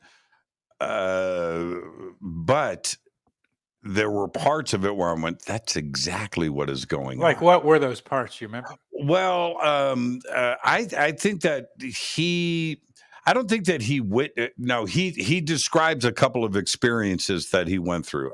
So I can't say that he didn't, but I don't think that he had enough experience with the phenomenon to understand that there's multiple versions of this. I think that there are physical versions. I do. I think that there are metallic things in our atmosphere. I think that some things are interdimensional. Mm-hmm. I think some things are balls of energy of some. Yeah. And I think that he was more comfortable in trying to understand the phenomenon as it being part of the mind and the influence of society, which he talks about. Back on the mind, and then you want this, and therefore you make it happen. And I think it was a little bit too simplistic, too narrow, because it doesn't explain everything. Agreed. And from what I know, balls of energy and interdimensional are two other things besides, there are people who are taken away with these things. They land and they take them up and they see it, and it's something you can knock on. Roswell got to be real. I mean, the things that happen in there, it's got to be physical in the way we think about it. So I'm glad you say that. Again, there are multiple ways of thinking about UFOs. Yeah, and I'm so fascinated with that, where we get this is my take, and I want your view on this. Where if you get a group of people with positive thoughts together, projecting positive thoughts, and I'm not talking about a kumbaya, let's all sit around and hold hands and pray together to see a UFO. Some people do that. Yeah. But that's not what I'm referring to. I'm just saying projecting positive thoughts, and you're happy. You got some music going, and then boom, something comes across the sky that you would never see in a normal situation.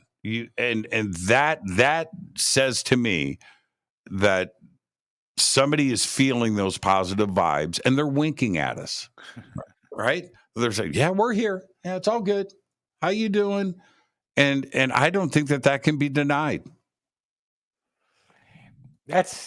I'm listening to you because I'm learning from what your experience is. Just as you talk about looking into the sky and feeling good, I talk about talking with trees. I have communications with trees. They are my version of a flying saucer. No different. And I can talk with them, and they tell me stuff. And they like for me to sing certain songs to them because they don't sing. I have that capacity, but they do telepathy things with me. They do energy things with me. They help me feel better a lot of times when I go up to see them. So that's where I go, and I go with bugs. Like I was watching them set like a swarm of bugs in front of me, making different shapes. They did like a circle. I mean, a sphere. Then they did an oblong thing. And I said, hey, I like spirals. So a little while later, they did a tunnel. And then in the tunnel, they had something that looked like a spiral.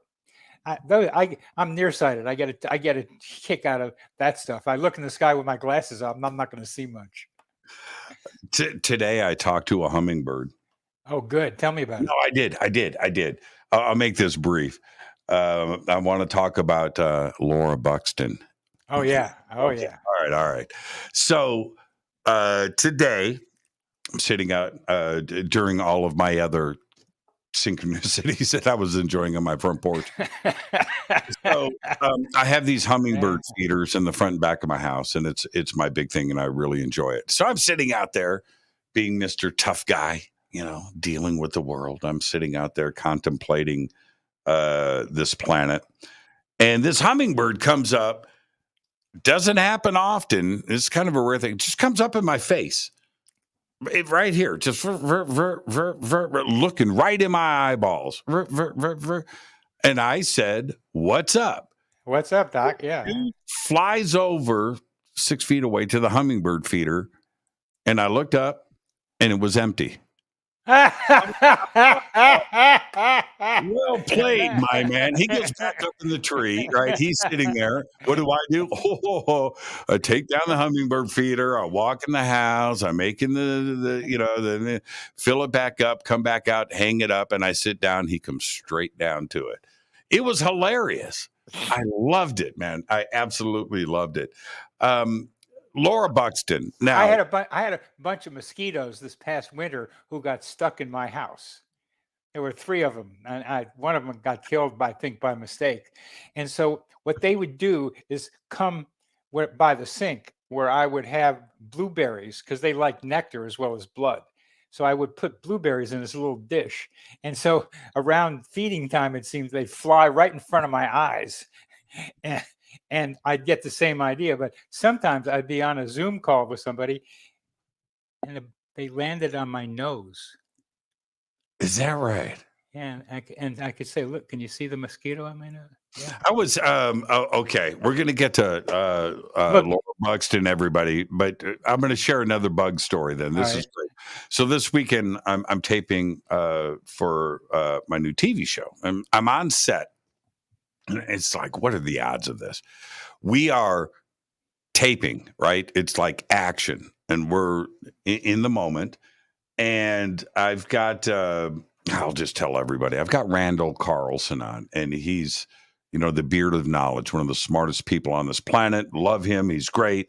But when he's speaking, I am it's Randall, right? Okay. So he's speaking, cameras are rolling.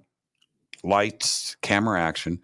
And as he is talking from the distance, there's like 8 cameras, but 2 are in front of me on me, right? So behind one of the cameras comes this bug, and in a straight line, and goes a bit right onto my forehead. And I'm sitting here going, okay, now what do I do?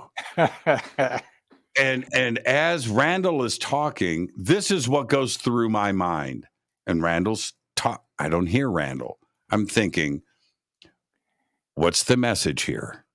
What are the odds of this bug flying across the room in a straight line and hitting me in your third eye? My third eye. That's what all of that is going. And I'm like, okay, let's get back to Randall. And I kind of did this little thing, and I went back to everybody after we finished the segment. And I said, did anybody see that bug? No. I said, go back into editing at that. Just remember what I'm saying and look and see if you can get my reaction. I would love for this to be in the blooper reel, but that thing has to have been seen in 4K. Whap. And it was a very interesting thought process that I went through at that moment. I was disconnected. He's talking. I'm disconnected. And I'm thinking of the deep meaning of the universe and why that happened. Let's get to Laura Buxton, because when this story broke, and I'll let you tell it from the beginning, but I caught this story. Okay? Oh, you did. I absolutely did. And I thought to myself, we mentioned numbers earlier and big numbers. Yeah. What is that number? Yeah. What crazy amount of digits do we apply to that to have this story happen? And it did happen. So let's talk about Laura Buxton and her balloon and other Laura Buxtons in the universe. So, right? What are the odds? Tell us about the story. What happened? Her grandfather was having a 50th wedding anniversary celebration, Laura Buxton, in one part of England, Staffordshire, I think it was. And the grandfather was sad because his wonderful granddaughter needed a friend, and he wanted to be able to find a friend for her. So he put he had a helium balloon as part of the whole ceremony and celebration, and he tied a piece of paper to one of the helium balloons and sent it out in the air. And on the paper he had written, "Please return to Laura Buxton." And he did it because he loved his granddaughters so much and saddened by her loneliness that he wanted her to have a friend, and he hoped that this somehow would help. Well, that was in June of 2001 when it happened. That was in Staffordshire, England, and a farmer in Milton, Libourne, Wiltshire, which was 140 miles away, sometime later, pulled that same balloon out of the hedge that separated his pastures from the neighbor. He noticed the name on that balloon. It was Laura Buxton, and that was the name of his neighbor's daughter, so he brought it over to her. Well, the first Laura Buxton from Milton was also 10 years old, and then wrote to the second Laura Buxton in Staffordshire. And that was such an interesting coincidence because the address was on there that the parents, and this was key, the parents would not have, I wouldn't be able to tell the story,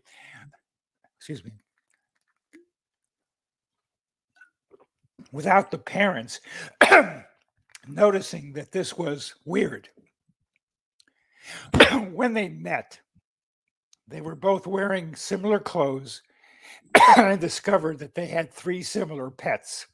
3-year-old black Labrador retrievers. Go ahead, take a minute. Hit that water again. Hit that water again. Yeah, hit that water again.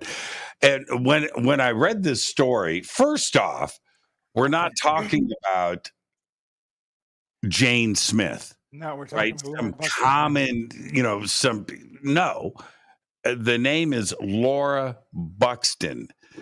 And when we start to fan out on this and think about the facts of the case, it gets more incredible and more incredible.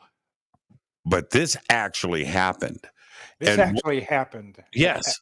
It actually, I'm glad you know that. How did you happen to run across that? I caught this in the media, and I think I reported this coincidence. I told the story on the air, and here. Okay, so we got the names. We'll circle back to that and the ages and the things. They were both 10 years old. They were both 10 years old, but they were wearing the same clothes, similar clothes, and had three similar pets when they met. So go back further. Go ahead. But it's the moment of why the neighbor saw the balloon stuck in the hedge and went out and got it and then took it a step further and actually read the tag that was hanging on it. You got it, Jimmy. Yeah, that's the thing that pulls all of this together, where I just sat back and said, that is absolutely incredible. And that is the universe working at full speed. Well, and then the weirdest thing, then even weirder than that, is that the balloon survived a 140-mile trip. Correct. That's the most outstanding problem and a low probability event in this. The neighbor I can see a little more easily, but 140 miles right to what the grandfather wanted. Remember, I suggested to you that coincidences, meaningful coincidences, are more likely to happen during life changes or stressors. A celebration is a stressor. It was high emotion. The grandfather wanted his granddaughter to have a friend, and he wanted her to have a friend. And under those circumstances, coincidences are more likely to happen. But 140 miles away, Laura Buxton, the name, the ages, to the right hedge, right? Yeah. It's now okay. So you take something like this to a Neil deGrasse Tyson, right? And they're going to turn around and explain this away as pure nothingness. Randomness. Well, NPR's Radio Lab took this on, and they insisted that they could come up with the probability of this happening. It was very low, but they had the same idea. It's all the law of truly large numbers. There is no such law, incidentally. There is no such law. The statistician at Stanford, who had been a magician before, was a magician about this. He made the law of truly large or very large numbers into a law. It's not. And the reason that's confusing, and most people don't know this, but it's confusing in our subconscious, is there is a mathematical law called the law of large numbers. The law of large numbers is different from the law of very large numbers. The law of large numbers is if I flip a coin enough times, large number of times, that it's going to end up being 50 heads and 50 tails the more coins I flip. The law of large numbers says that's going to happen. So that's a trick. There is no such law. They're trying to appeal to the idea of a law, but nobody has proved it by axiom or theorem in math or by any kind of study. I was young. I was 21. And I don't know if we're going to go to something simplistic like the laws of attraction or things, but paths are going to cross because they were supposed to cross. Well, but let me explain why. And then, so I'm 21 years old. I arrive in California and I want to put a band together, and I get invited. I just get here. I don't know anybody. I get invited out to a party where there's a band playing. And so I go and I meet my future singer, and we meet that night and we agree to, now this is what ends up happening. I just saw him a month ago. We're friends to this day. But we get together. And it turns out we're neighbors back in Pasadena. We met 50 miles away in another city. Turns out we're neighbors. We get together. And as we are talking that night, we found out that we had the same birth date and we were the same age. Not the same birth date. That's cool. Same year, same age, and apparently the same time of birth. Now that if that isn't, now we can get into probabilities and no, that's two paths that were meant to cross, and I don't think that there's any question about that. Well, what does it mean to be meant? Yeah, right. Right. I mean, is that fate? Is that fate, or is there another word for it? I go for us chickens down here on Earth trying to figure out what's going on. That's what I am, trying to figure out what's going on. So what I have concluded from some of my stories, like the Laura Buxton story and like yours, where there's more to it than a lot of stories have, is that what you are seeking is also seeking you. Right. That is part of the equation. He needed to sing, you needed a singer. And then you were able to like have these under coincidences. And the guy who translated my first book on coincidences into Italian had the same birthday like you as the guy I worked with who made 6 songs out of the stories in my first book. I have songs on a CD that include the Laura Buxton story as a song. And we created the Dr. Coincidence, that's me, song and dance show. But the Italian guy and this guy who translated into Italian, same as you, same birthday, together. John just, I like this a lot. He says, that's a coincidence to the max, or is it destiny? Well, there is a feeling we all have of fate, that somehow it's fated, meaning that it's already written somewhere. And sometimes I just get up, and when some of the stuff happens, one thing happened recently, is too long to say, I say, hey man, this thing's rigged. It's rigged. I mean, there's something else going on around here to make this stuff happen. Yeah, and the book is written and somebody's reading it. That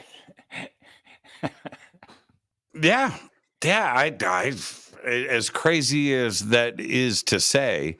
Oh, by the way, we're coming up to a break and we can go into overtime. I don't want to let you go. You want to hang on for another 20 minutes? Sure. It's just too amazing of a conversation. And what do we do though? And I'm going to talk about this deeper in the break. I brought this up earlier, is how do we convert the unconverted? That's the challenge, and so when somebody says it's fate and they wanted, that's your destiny. I think that's too simplistic. How do we convert the unconverted? The only way to do it is if you meet the Buddha on the road, you kill him, which means you have to go by your own experience. So we have to provide people with the opportunity to believe that this weird stuff happens. It's happening a lot more than just to a few people. There are some of us who are talking about it. But there is interest in the Wall Street Journal in writing up about my book, in the LA Times and writing about it. Mainstream reporters now are becoming interested in this because it happens to them. The Wall Street Journal reporter I couldn't stop her from telling me all her coincidence stories. Right. She just had to keep telling them. And she doesn't know what to make out of them. And I do for some people what I'm so delighted to help do for you, Jimmy, is that you're not the only one. And same thing about other people listening to this. You're not the only one. And I'm here to be able to confirm it and then tell other people about it so they can begin to expand their ability to look, to see, and to try to understand. I keep mentioning Neil deGrasse Tyson, but he's too easy of a target. But let me give you an example. I'm standing there, I'm talking to Neil. And I go, man, so do you have any brothers or sisters? I've got a sister. I haven't spoken to her in a couple of years, but yeah, I've got that. And at that moment, right, his phone rings. It's his sister. And he goes, oh, wow, that's my sister. Right now, he's not going to stop and ponder the significance of the moment. He's going to dismiss it. Right. Yeah. He's going to dismiss it unless there's somebody there who might say, maybe there's something to it. Well, so how do you convert the unconverted? How do you push a guy like that to take one step further? Jimmy, I got a question for you. How many psychiatrists does it take to change a light bulb, Jimmy? I don't know. How many?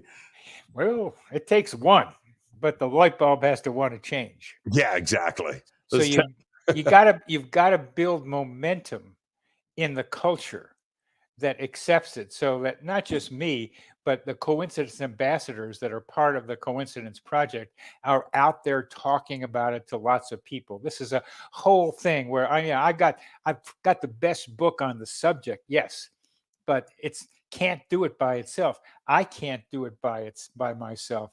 It's got to be people who are tuning in and they've got, there's John Freeman having his mind blown today. I hope John Freeman tells his friends about how his mind got blown today, and maybe they'll tell each other about stories themselves.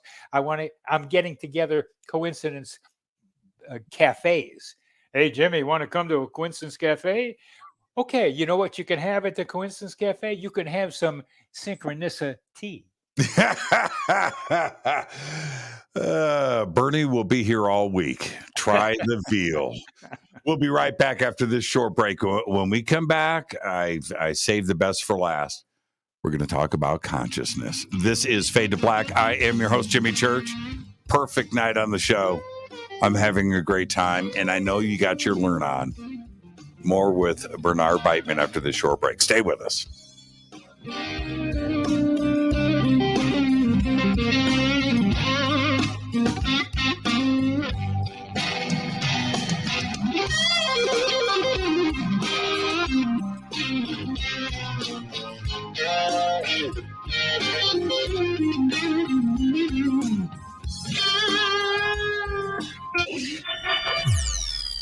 You're listening to Jimmy Church and Fade to Black on the X. Hey, what up, y'all? It's your girl Vivica Fox here, and you are listening to my boy, Jimmy Church, on JimmyChurchRadio.com. Despite popular opinion, reading a book will not make you smarter.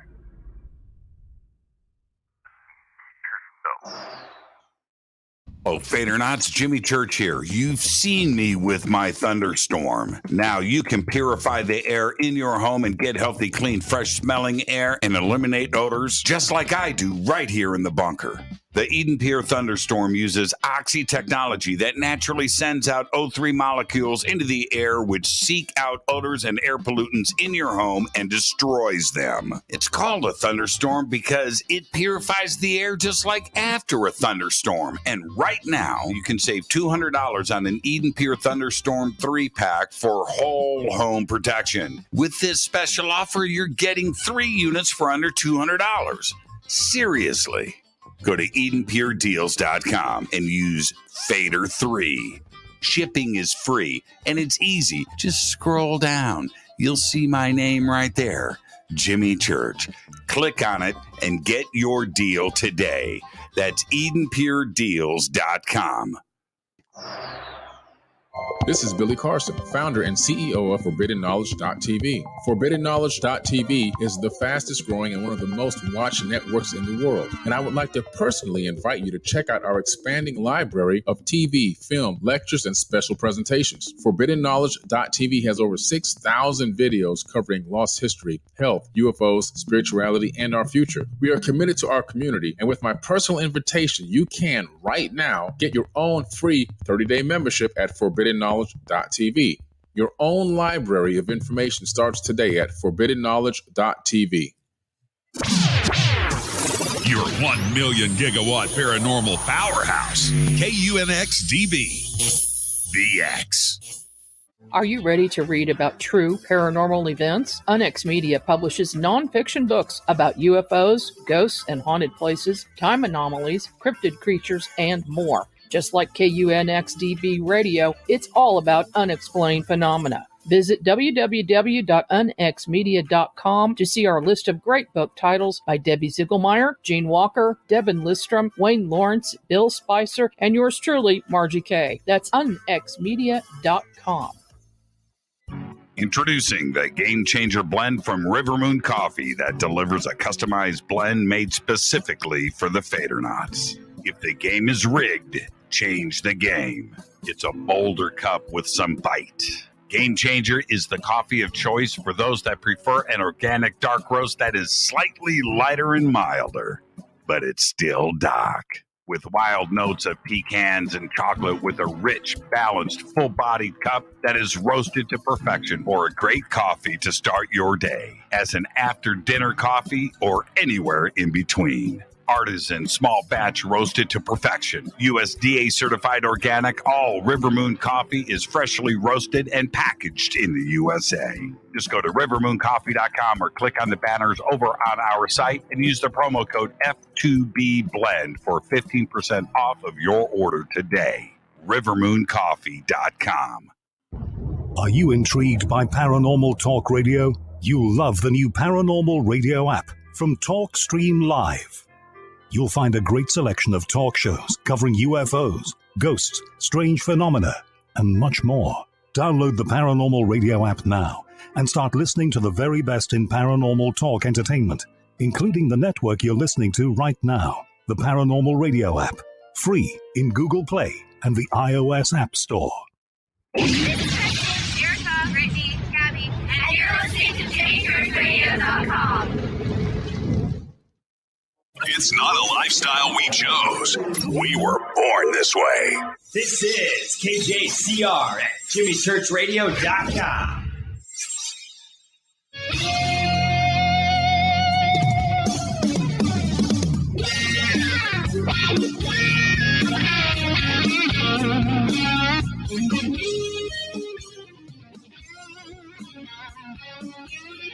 Welcome back. Fade to Black. I'm your Jimmy Church. Heading into overtime. Bernard Beitman is with us tonight. And here's the thing. I love this audience and the chat room. And it's, somebody's always got to go guitars. And the comment was, Jimmy Rush 2112, man. Are you going to use a 335 or Les Paul for that? And my comment was, I'm going with the cover of Rush's live album, All the World's a Stage, because my memory said that there was a Les Paul on that cover. So during the break, I pulled it up, and one of my fondest memories, Bernie, has been fizzled. I thought that there was a Les Paul on that stage and a Rickenbacker bass, and it turns out there is not. So now I was cocky with my answer. Oh, it's the cover of All the World's a Stage. Sure enough, there are no guitars there. I could have sworn there was a Les Paul in front of the Marshalls and a Rickenbacker in front of the bass amps and the SVTs that are over there, and I am wrong. So there you go. I apologize. Is that the Mandela effect? Okay, so listen, is that the Mandela effect coming into play here where the history was just changed? I remember guitars and the Rickenbacker bass and the Cherry Sunburst Les Paul sitting there on the cover, and it turns out they're not there. I do that sometimes too. And that's why it's so important to get substantiation of coincidence stories. You, sir, are suffering from apophenia, seeing a pattern that's not there. Right. Oh man, I am so confused right now. We could do this next segment on confusion and not consciousness.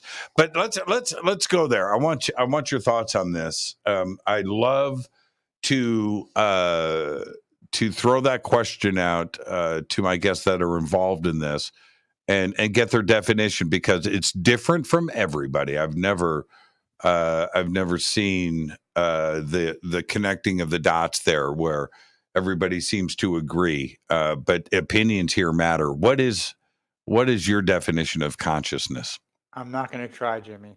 I mean, I have tried. I don't know. But what I will try to say is this psychosphere, this mental atmosphere that we all have our minds in, could be a holographic representation of the whole thing.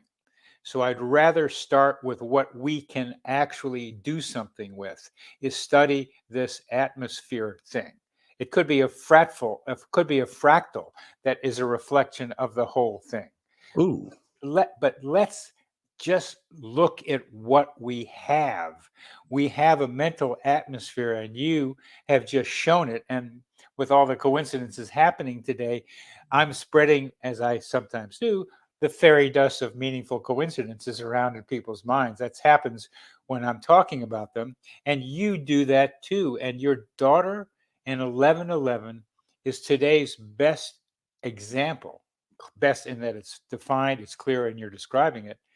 of a shared mental space that is part of your local psychosphere. And that local psychosphere can then be looked at in broader and broader terms right here on Earth. It's complicated enough right now, and consciousness is too undefined, as is the universe did this. What do you mean by universe? We tend to mean some, as you were talking about, some intelligence. There's some directing going on here. There's something. Is it actually a being of some kind, or is it the way that we live here on Earth because the conditions are extremely delicate that provide us with the capacity to have life on this planet? My most fun one of those is chlorophyll. Where did chlorophyll come from? Without chlorophyll, we wouldn't be eating, because plants feed the animals and we eat plants and animals, hopefully fewer and fewer of them. So how did that happen?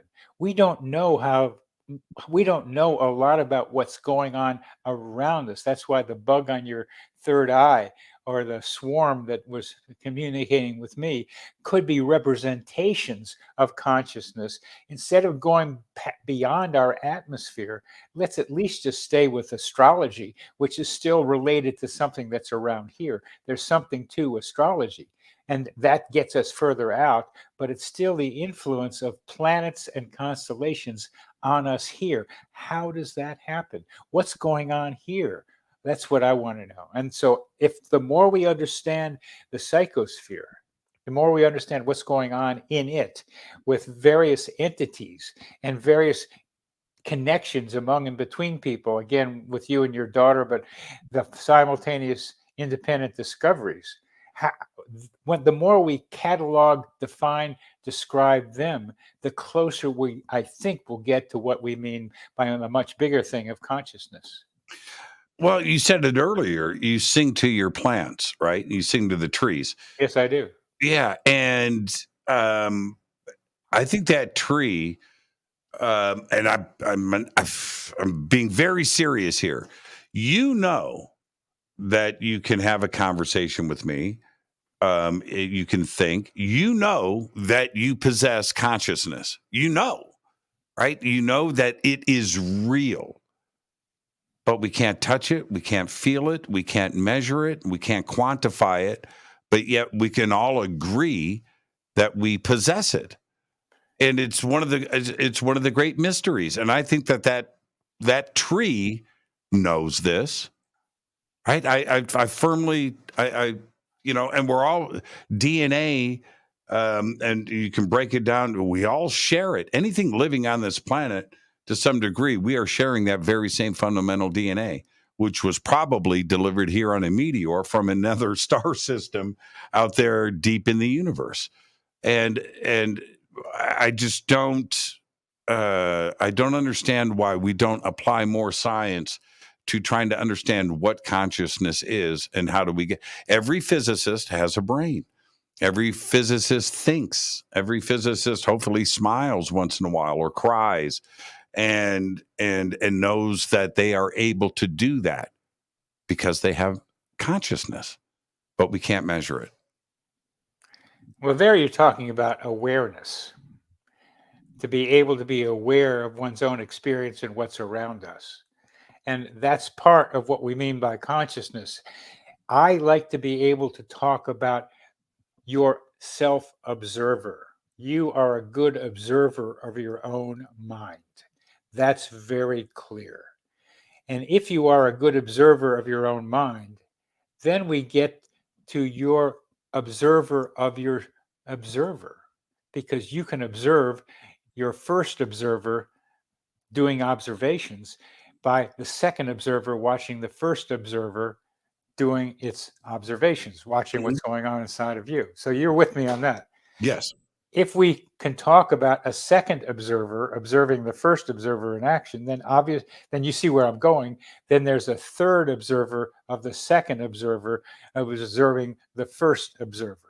And that's about as far as I can conceptualize. But these are expansions of our consciousness, being able to see more and more about what's going on around us. By consciousness here, I mean awareness. And if you are able to also see that you and others share similar ideas, like the telephone calls you get. That's begin to notice how the consciousness interpenetrates with each of us. That's where I want to start, is the stuff that's happening right here. And from that, we can build a picture of the much bigger consciousness, which I think is the psychosphere, within which is, I think, the Akashic record, where some people can go. It's not someplace way out there, because the Akashic record is making a record of stuff going on here. And then we look at our own instruments, the things we invent, and we have, like, a webcam is like clairvoyance, to be able to see someplace that's distant from where we are now. And a telephone is like telepathy. The machines reflect our own potential. Right now, the internet, and some people have used this on their own, including George Lurie, who came up with this the other day when I was talking to him. And he has this idea of a mental internet that we are all connected through.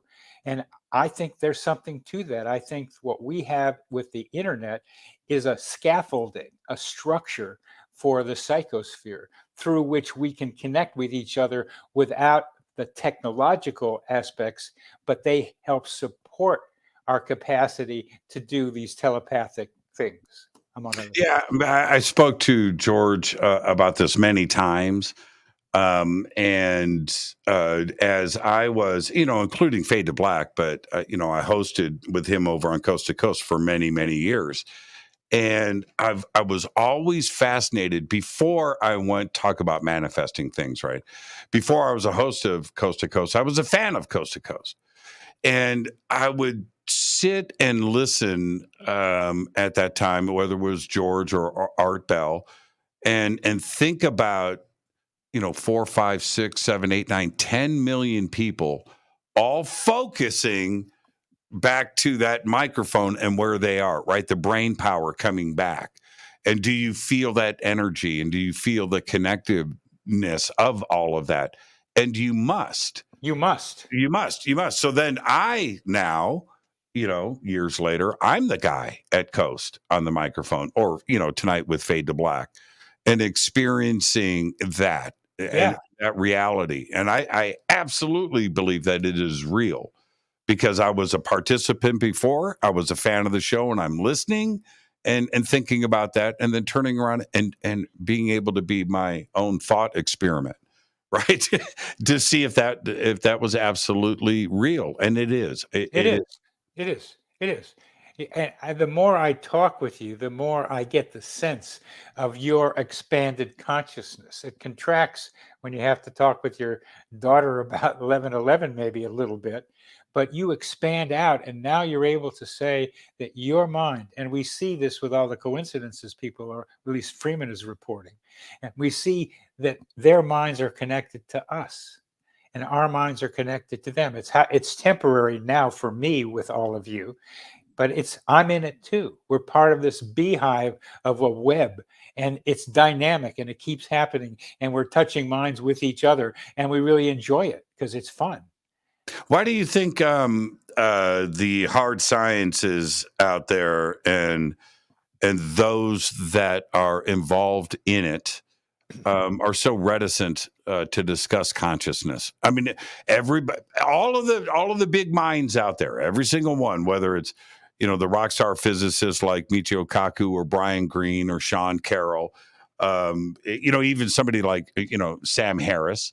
And that the question of consciousness always comes up because people want answers with this, and then they just back off.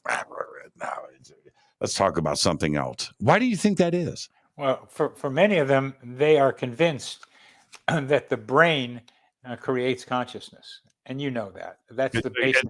It's a chemical process, right? It's a chemical process, but they haven't been. I mean, I've studied the brain, reasonably well.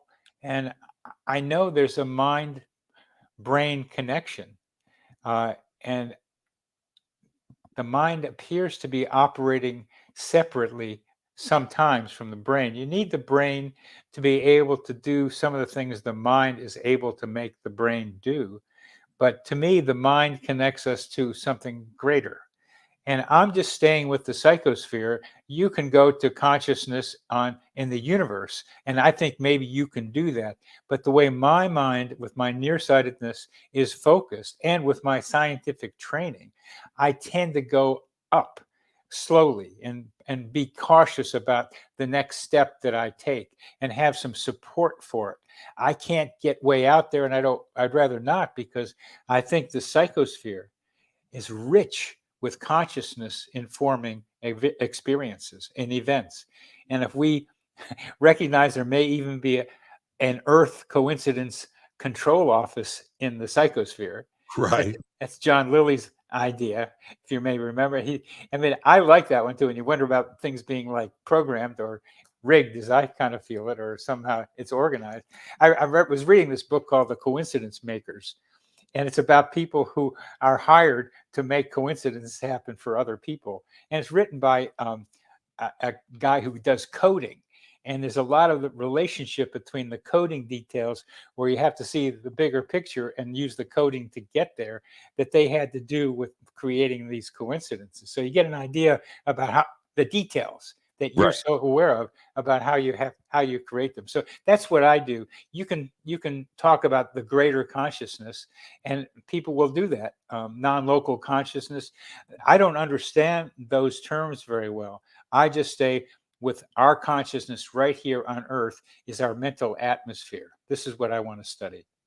Well, if it was as simple as there's a little piece of consciousness in every single particle, and then once you amass enough particles together, you get more and more consciousness, and that's what's going on in your brain. You've got these particles all put together, and that's what. If it was that simple, then we would all have the same consciousness. It isn't. You and I know the same people. We wouldn't have different thoughts, different likes, different dislikes. We would all be the same. We would all like chocolate pudding and Captain Crunch, and that's all you could buy at the store. Right? I'm not wrong. No, it's the Captain Crunch that got me. But it's so true. What makes this all different? If it's just a chemical process and the consciousness that is, in this guitar pick, in these particles, right? Or in your car or in a rock, right? If that's the case, then a rock has consciousness and they think just like me. But that's not the case. There's something more involved that makes us just individuals and who we are. Yeah. Brian Greene. Okay, so this goes to what you had just mentioned. Brian Greene, in his latest book, spends a chapter in closing out the book about the end of everything, right? And what happens, 100, 200 trillion years in the future, what's up with particles and are things breaking down and what could be left, right? Okay, and this is where he goes. Now imagine this. He says, thinking continues. He doesn't say consciousness, right? He's saying that their thinking and thought will exist as a massive, intangible energy just floating around in the vastness of space, where there's no more planets, there's no more suns, there's no more this, there's no more that. And it's going to go around looking for little pieces of matter, of energy to consume, to keep thought continuing. All memory is there. Everything is there, and it's just going to float. Now, is he talking about consciousness? And is he trying to quantify it for his fans without saying the word consciousness, right? Or you don't want to touch spirituality there. You don't want to go there. But he's describing it that way, and I just interchange a couple of words, and he's almost talking about God, right? Yeah. Almost talking about spirituality and consciousness. Yeah. What about use of the word thought, because thought is only a part of the whole thing. There's emotion, there's feeling. There's got to be feeling out there in his universe of the future. And a lot of people with near-death experiences feel love. That's a major feeling that has to be included when you start thinking about consciousness. There's love, there's thought, and they're there. Exactly.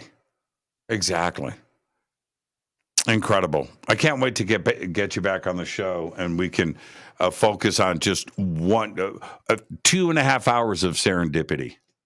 Ha! You like how I did that? Real smooth, baby. Real smooth. You like how I did that?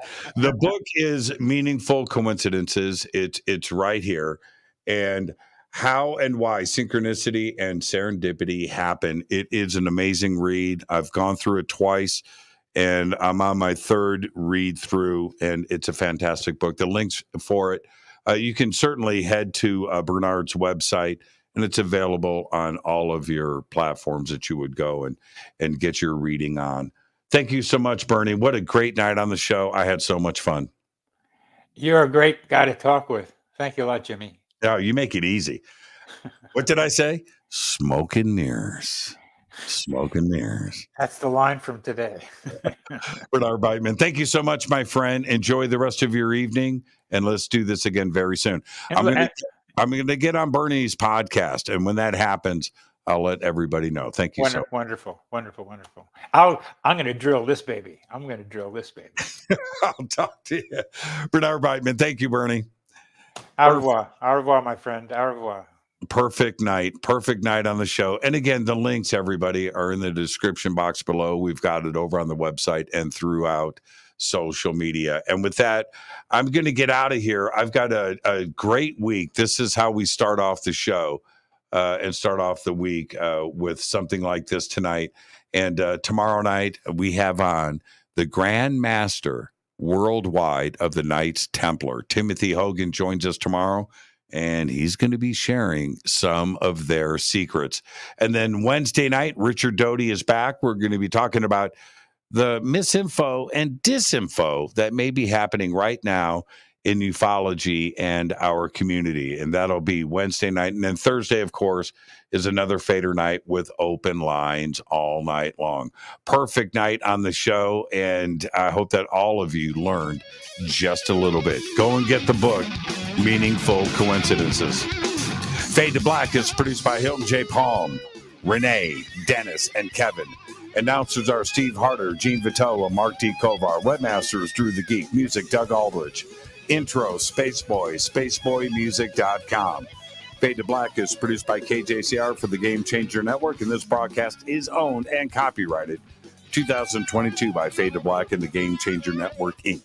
It cannot be rebroadcast, downloaded, copied, or used anywhere in the known universe without written permission from Fade to Black or the Game Changer Network. I'm your host, Jimmy Church. The show is dedicated to my friend, Jeff Slingliff. Until tomorrow night, with Timothy Hogan, I want you to be safe. Go Beckley Teppy.